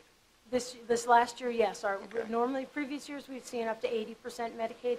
Last year, there was a fluctuation in loss of Medicaid. Okay, so quick fuzzy math, 490 people you had Medicaid, 210 didn't. Yes, and we'd really... I want to focus on the 210 that don't, because that's your real problem. What do you get from those 210? I think she said it was like $15? $15 is our lowest copay for folks who are under 200% under poverty, federal poverty line. That's where it starts. Okay, and I've had a little bit of experience, but how much are fillings normally? Everything we do goes to, well... But a normal, if I went to a normal dentist and said, I got insurance, how much is this filling? It's $100 and some, right? $150. So you're basically losing $135 every time you take somebody with no insurance. Correct. And where would those people go? You have no idea. We have no idea where they'd go. They most likely would not go anywhere. One of the staggering statistics, and we actually tried to write a grant to get a caseworker or an outreach worker to work with this dental program to reach out to the Medicaid kids, because statistics show 50% of Medicaid children actually don't get a dentist appointment. And that's sad because it is covered. Medicaid covers the children's dental. So we're really looking at a way that we can actually reach out to more kids, and we've seen growth this year in our program. We've seen about a 5%, 6% growth in kids this year. All right, let me make this last point, and you can. Sorry. All right, and the last point is there have been, I think the dentist and I talked about one particular case in Maryland where a young student died from a abscess in their tooth. And I thought it was the same one, but it wasn't. So there have been at least multiple cases where students or young kids have died because of bad teeth. Yes. And it's hard to, from personal experience, it's hard to sit in school and learn when your teeth hurt. Correct. So we should do whatever we can. I will do whatever I can as one of 6 to make sure that you stay. I appreciate that, because you guys have a great program here. This is unique, and it's special, and it's really worth working on to continue the partnership and seeing who else we can get to be in this partnership. Part of what made us an all-American city 8 years ago. But Mr. Forehand? Do you have a minimum space you need? We can live with the space we have now. We could make it work. What square footage are we talking about? We normally would be 15. Beforehand, they gave us.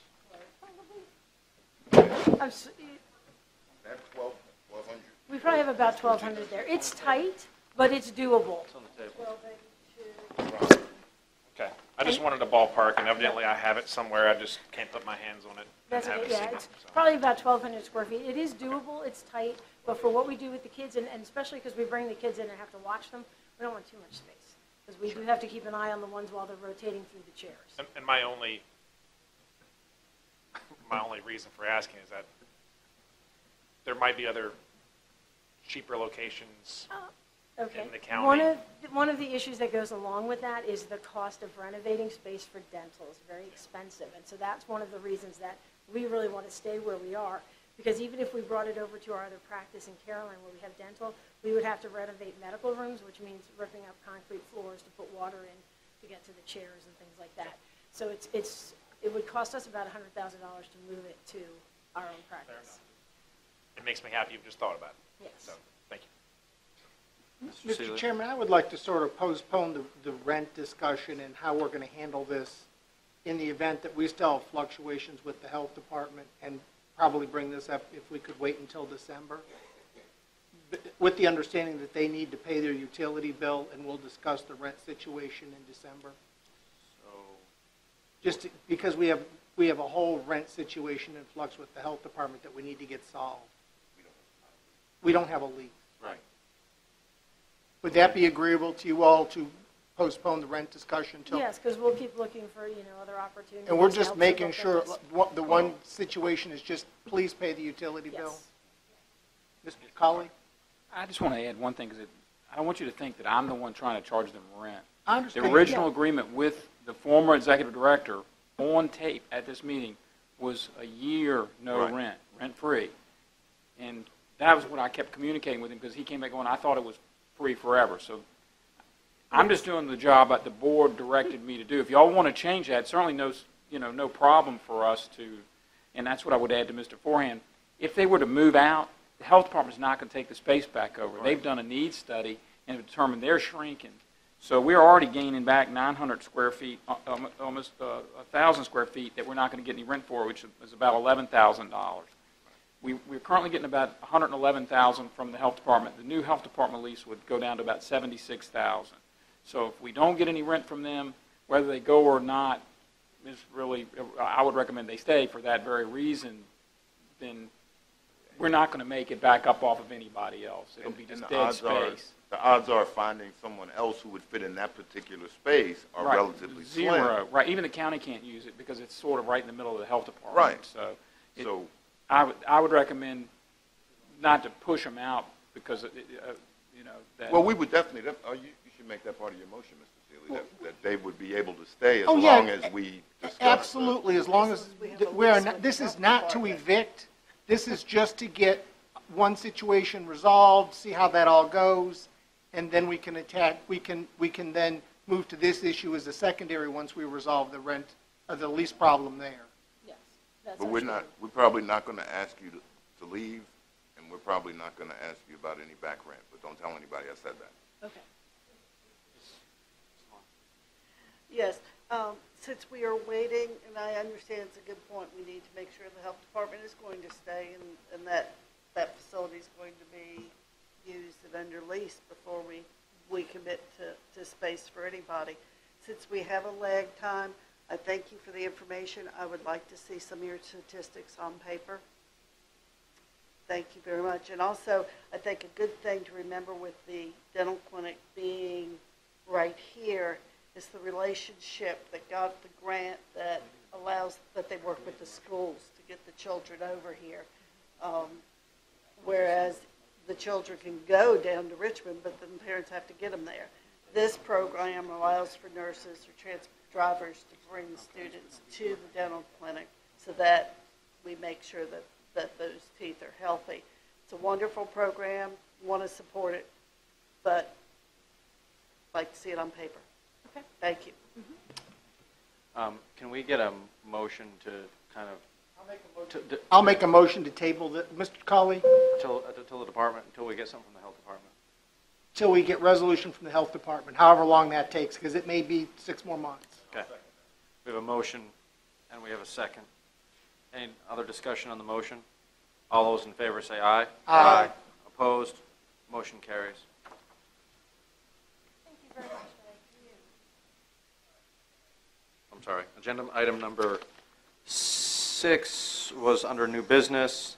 Request a waiver of community services rental fee from the Sierra Club to use, I guess, the auditorium for a film called Groundswell Rising. As usual, we just got a request that staff doesn't have the ability to waive the fees for various groups. So it ends up at your table to have to decide, but we don't. Do you have any opinion? I'm gonna be honest with you. I'm opposed to this, and it's the reason being the reason being was $115. It's not the money. It's we waived fees in the past for tomorrow night, for example. We have the drug addiction. That's a government thing. It's not partisan. We've had waived fees for the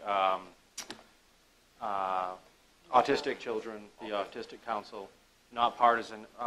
They called me back in May and asked kind of the same thing on the phone, and I said, well, you know, what happens if the oil industry comes in and says that they want a waiver? My concern is once you start down that path, you know, it's not about the money, it's about the precedent. I mean, if it's something that's a community service, like tomorrow night, I'm 104% for waiving the fee. Once you start getting into partisan political issues, and I respect Mr. Johnson and so forth. I mean, I think he's a wonderful gentleman, but that's the reason why I would vote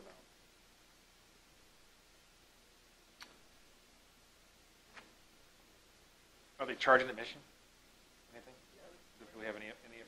It's free. I mean, I agree with the logic behind saying no. What do we normally waive?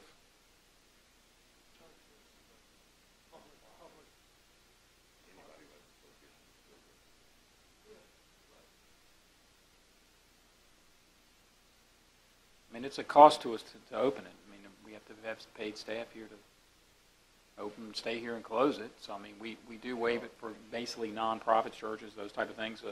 You know.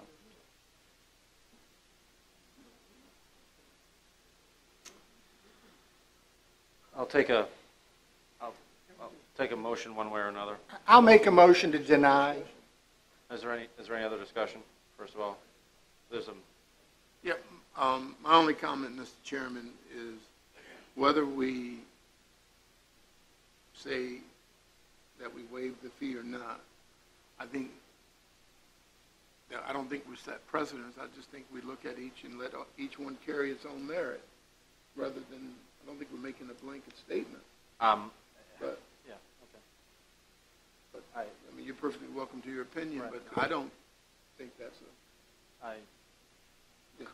Could I suggest that regardless of what you decide tonight on this particular issue, that perhaps the policy, it seems to me that there is a policy for the use of this building. I seem to remember that happening a while back, some years ago, to look at that and maybe amend that to describe the types of organizations that you would waive the fees for, so that you have a consistent, a consistent policy. I don't know that you want it to be nonprofits exactly, because there are lots of nonprofits doing different things, but certainly something that is a public, maybe a non-political public service type of, type of meeting or presentation where there's, I mean, I can understand the autism and what was the other one? Opioid. Yeah, the opioid thing, because that's a big governmental problem now. But it seems to me that for an organization that to get a waiver, you may want to be certain that it has some kind of governmental interest in using the government's building. Otherwise, you're going to open yourself up to criticism because you gave it to one and not to another. Exactly. But But wouldn't they say they're a quasi-government entity or quasi-public good entity? That's I don't know that. I don't see a governmental connection, frankly. But you don't have that policy in place now, and so what you have to do is define it as best you can in whatever the policy is. But I mean, we're going to. All I'm saying is you want to be consistent with the organizations. It's just like you can't go out and waive water and sewer availability fees for one organization, or you'd have to waive it for everybody. It's kind of an equal protection issue. Yeah, but we're going to get into where the board is going to decide if your agency or entity is nonpartisan, to use the chair's words, versus partisan. I mean, you can still. But you have to decide somehow. But now you have no. They're theoretically nonpartisan. But now you have no basis for making any decision because you've got no policy that says who can use it and who can't. So the legal argument would be you allowed these people to use it without a fee, and you didn't allow my group to use it without a fee, and therefore you're that's what they're going to say now. That's why you need to have a policy. I agree with that we should. Can we work on making a policy that comes before the board? We do have a. We have a policy. Not that deals with, like he said, not that deals with entities. We're talking about waiving the fee, not about who can rent it. It's not. We're not saying that they can't rent it. Yeah. You know, we're saying that they don't get the fee waiver. I mean, if they want to come in and rent it, they can. For the $115, they're welcome. That's not. We're not saying, we're not denying them that. We're just saying that they don't get the fee waiver. Yeah. So I have a motion. Do I have a second? I have a motion to deny. Do I have a second? I have a motion and a second to deny. All those in favor of denial say aye. Aye. Opposed? Nay. I'm going to say nay also. All right. I need a roll call. Mr. Thomas? Nay. Mr. Forehand? Aye. Mr. Seeley? Aye. Mr. Underwood? Nay. Ms. Long? Nay. And I vote aye. So the motion dies. So they get the. You voted nay. 3-3. So the motion died. Motion died. Oh, so by dying, we don't waive it. Right. No.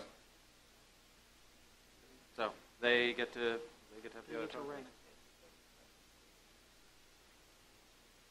All right, moving on to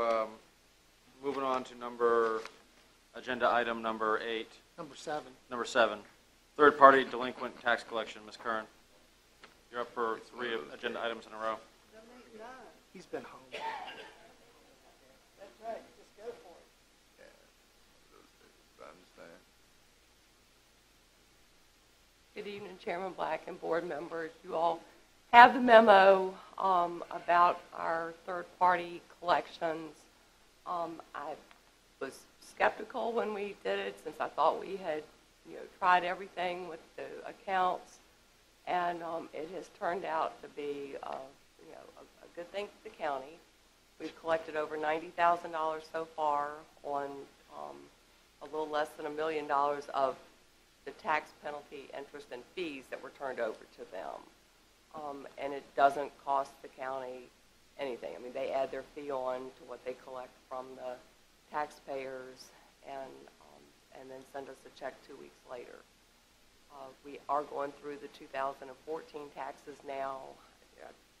We have about $270,000 in taxes, not including interest and penalty and the fees that go along with it, to work on possibly turning over to them in the near future. Do you have any questions? Anyone have any questions? So I just got briefly a statement. So the $91,000 that we collected, you submitted to them $999,000, and we collected about 91, roughly 10%, a little bit under. So And they're still working it. I And mean, they're that's not- ours, they haven't that's stopped. I mean, after they've been paid. That's, okay, yeah, that's great. Yep. Okay. So, that is wonderful. Okay, great. So, yep, number 8. So thank you. And then number 8, number 8 is credit card payment of county taxes in your office. Go for it. All right, so in the memo, I mean, we take credit cards. The treasurer's office does. We use official payments, which is a call-in, because you can't, with the PCI compliance, you're not allowed to take phone payments, because then you're gathering credit card information, and there's like not being able to hang on to that information. So official payments handles all the phone pays for us, and occasionally they'll have an internet payment from them, and they charge a fee. Then the county's website, we partner with PayPal, and the online bill pay is directly connected to our cash register, and so you can make your payment that way, and we charge 2.25% as a convenience fee. Historically, we've taken payments by credit card. We have one credit card machine in the office. We will take payments if somebody has driven a long distance to try to, pay like a DMV stop, or if they've got like an employee lien that we're holding, we need to get a release to them. We'll take a credit card payment and not charge a fee so that we can get the DMV hold released sooner and the tax lien. We also have opened it up the week before the tax deadline and taken tax payments without fees. So, I mean, we have taken credit cards, but in the survey of the other localities, they are taking credit cards, most of them, and charging a convenience fee of anywhere from 2 to 3.95%. I mean, that's something we can certainly look at. We've always said it was a convenience fee, and if you're in the office and we're charging you a fee, it seems, rather inconvenient. Yeah. Who does that go to? The inconvenience fee goes directly back to the county? I mean, The credit card company. That was Freudian. The convenience fee Well, goes... we collect the fees, and then they bill us for our share. I mean, like, they bill us. It's supposed to work out, but our convenience fee, covers the cost of the software and what we need to have a credit card, have that online bill pay option. When you have a credit card and you accept credit cards, the transaction fee is charged to the vendor accepting the credit card. Right. So when somebody were to pay a $500 tax bill on a credit card, we would get the $500, but the merchant, basically what we call it, would have to pay the credit card company a fee. It's 3 to 4%. So you have to have some sort of fee on top of that, or we would be going in the hole accepting credit cards as far as, especially for large amounts, thousands upon dollars of tax. Every organization outside of Amazon and retail centers that takes online payments takes, Little League, they take the fee, and we accept it in lieu of writing a check or paying in cash. And I guess I'm just a little surprised that we actually waive the fee at any point, because that's, instead of that $1,000 tax bill, we're getting 2.5% less as a jurisdiction. I like that we allow credit card usage, because if we didn't, then people that may be good for the money and just be short $100, they can still get it paid. But at the same time, I don't think that we should ever, personally, waive the fee, because it's a direct expense for us. Whether they're standing there in front of us or not, it still costs us the same amount of money. Is that an accurate statement? It costs us 2.5%, 3%, or whatever. What is the agreement that we have? What's the percentage? The agreement's with Heartland, and it varies depending on, like, if it's a purchase card, I'd have to get the information for you. So a debit card is Mr. free, right? Forehand, Debit normally the cards fee- are, and. Debit we don't- cards are free. The higher Pretty the much. amount that's charged each month, the lower the fee. The smaller amounts pay a higher fee. So we It's could be typically paying 5% right now because we It's don't do usually a whole not- lot I of don't think it, it's but- usually over 4%, but you're probably paying about the highest because you don't use it enough. Whereas if we accepted a lot more, then that percentage Yeah, would if you go did down. hundreds of thousands of dollars a month, it would go, it'd be, really. Which low. we very easily could.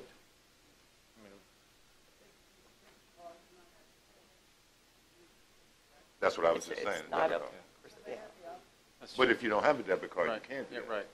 This is, to me, this is about, Ms. Curran, to me, this is, I think Mr. Underwood probably got the same phone call that I did in regards to this. This is about convenience.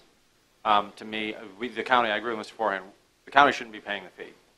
But if someone wants to come in and they want to pay 2 and 3% extra because that's all they've got as a credit card, I mean, to me, we shouldn't make them go out to, you can't pay, they don't have a check, they don't have the cash. It's an inconvenience. They've come in from wherever. I mean, to me, we're like, you want to pay the 2 or 3%, we let them. Well, we will, and we give them the option, because, the ATM is right outside the office. Right. A lot of people will go to the ATM. Right. Ms. which Kern, is- what will it cost to actually, what will it cost to upgrade your office to be able to do this at each window? Let's hear the real numbers. Do you know? I don't know how much it's going to cost to add. The machine, another credit card machine would be $229. But we will need a separate phone line at least if we're going to take them all the time, and just to look at. And can we put the fee, 2.5% convenience fee, even though it's inconvenience on whoever uses credit card, post that? If they use it, they know they're going to pay it. Dave, is it a problem giving her a phone line in her office for what she needs? Can we just move forward rather than, because credit cards, people are writing checks and using debit cards are popular, but credit cards, some people want to do just so they can pay it off in their own way.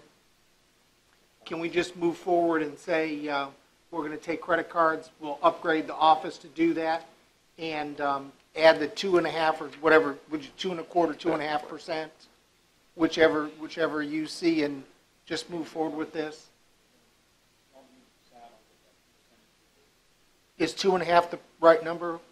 It's 2.25, but I will work with with Heartland, who is our credit card provider, and make sure that that's going to cover, because usually the tax payments that are on the website are, sometimes larger amounts, but, then they also have the utility accounts that are. Can we say up to 2.5%, and she can negotiate it down from that? Is that?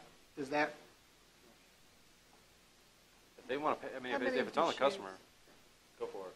How many machines are you going to need? I'm sorry. How many machines?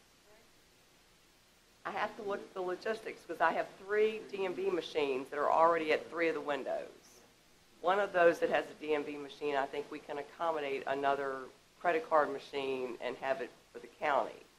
I'm not sure where we're going to put, the counter's kind of crowded, and I just can't, have 6 machines, across the counter, 1 DMV and 1 county at each window. So we just need to work out some of those. Can we just logistics. authorize up to 3 new machines and 2.5% and move on? So that way the details can get worked out? Right. I'll make that as a motion. Can I ask one quick scenario Sure. question? My tax bill's $500. I came in, I got $400 cash with all the penalties, and I only have $50 worth of credit on my credit card. You going to charge me a fee? Then I don't have enough money to make the payment? No, if you don't have enough on your card, it doesn't charge you a fee. But okay, I have just $100 on my credit card.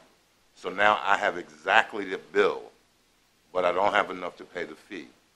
So I can't pay my tax bill then because I don't have that 2% Right. or $20 more or $2 more. We've had some that needed to pay like a DMV stop, and they had to work it down to where they could pay a certain amount, but it would, and just don't wait till the last day and you can come back and use it again.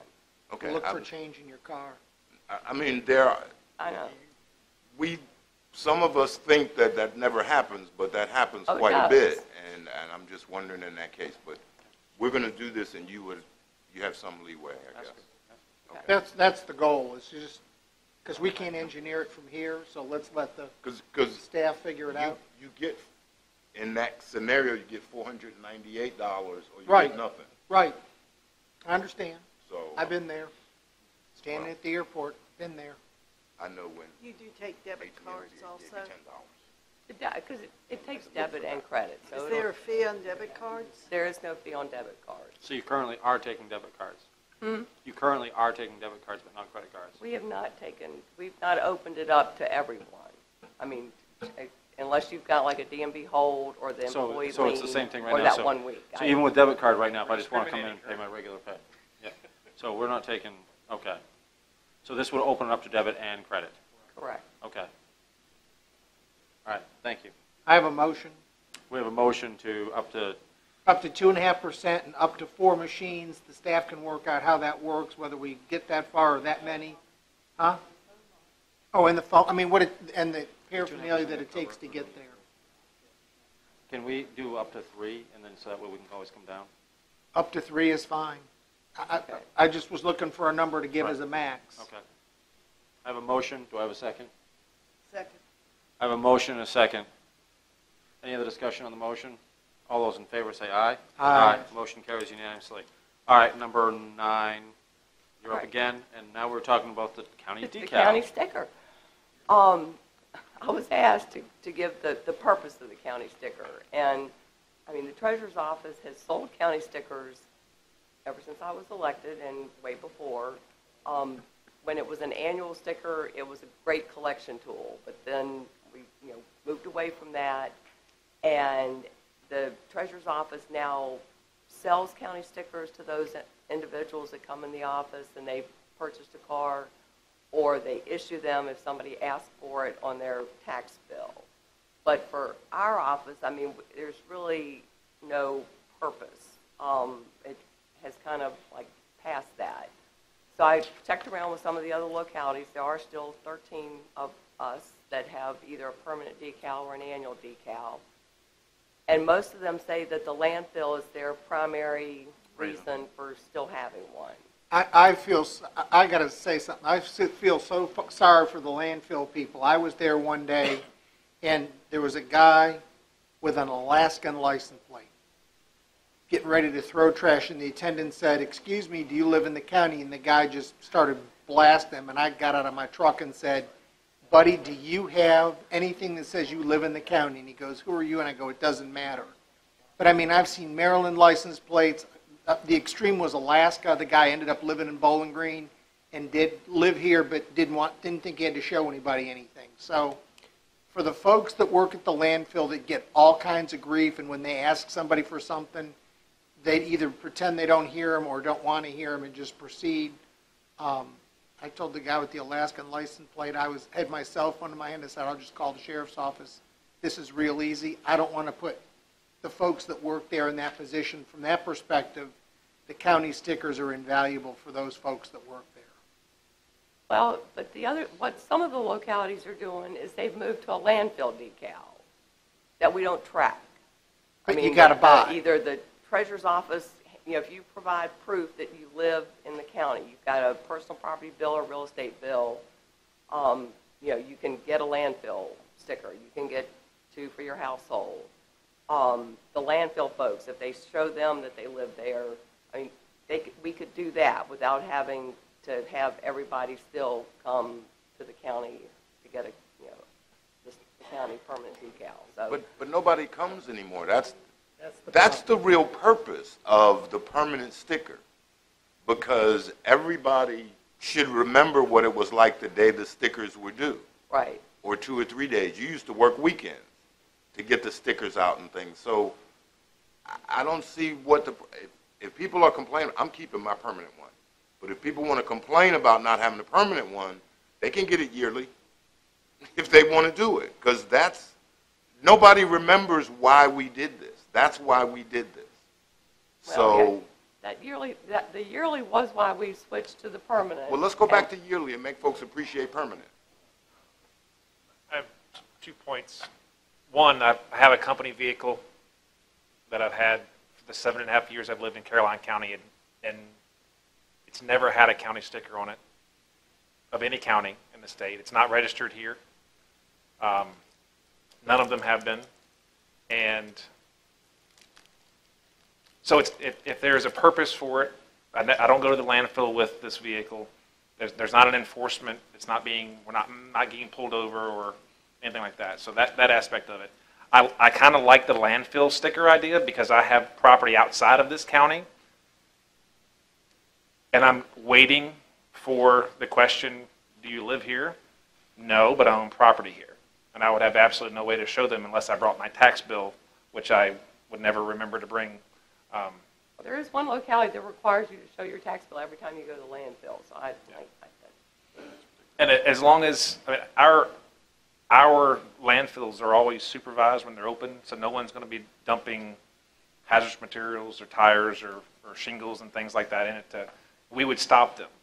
And I feel like we would. But anyway, if it's something we can get rid of to save a little bit of windshield space and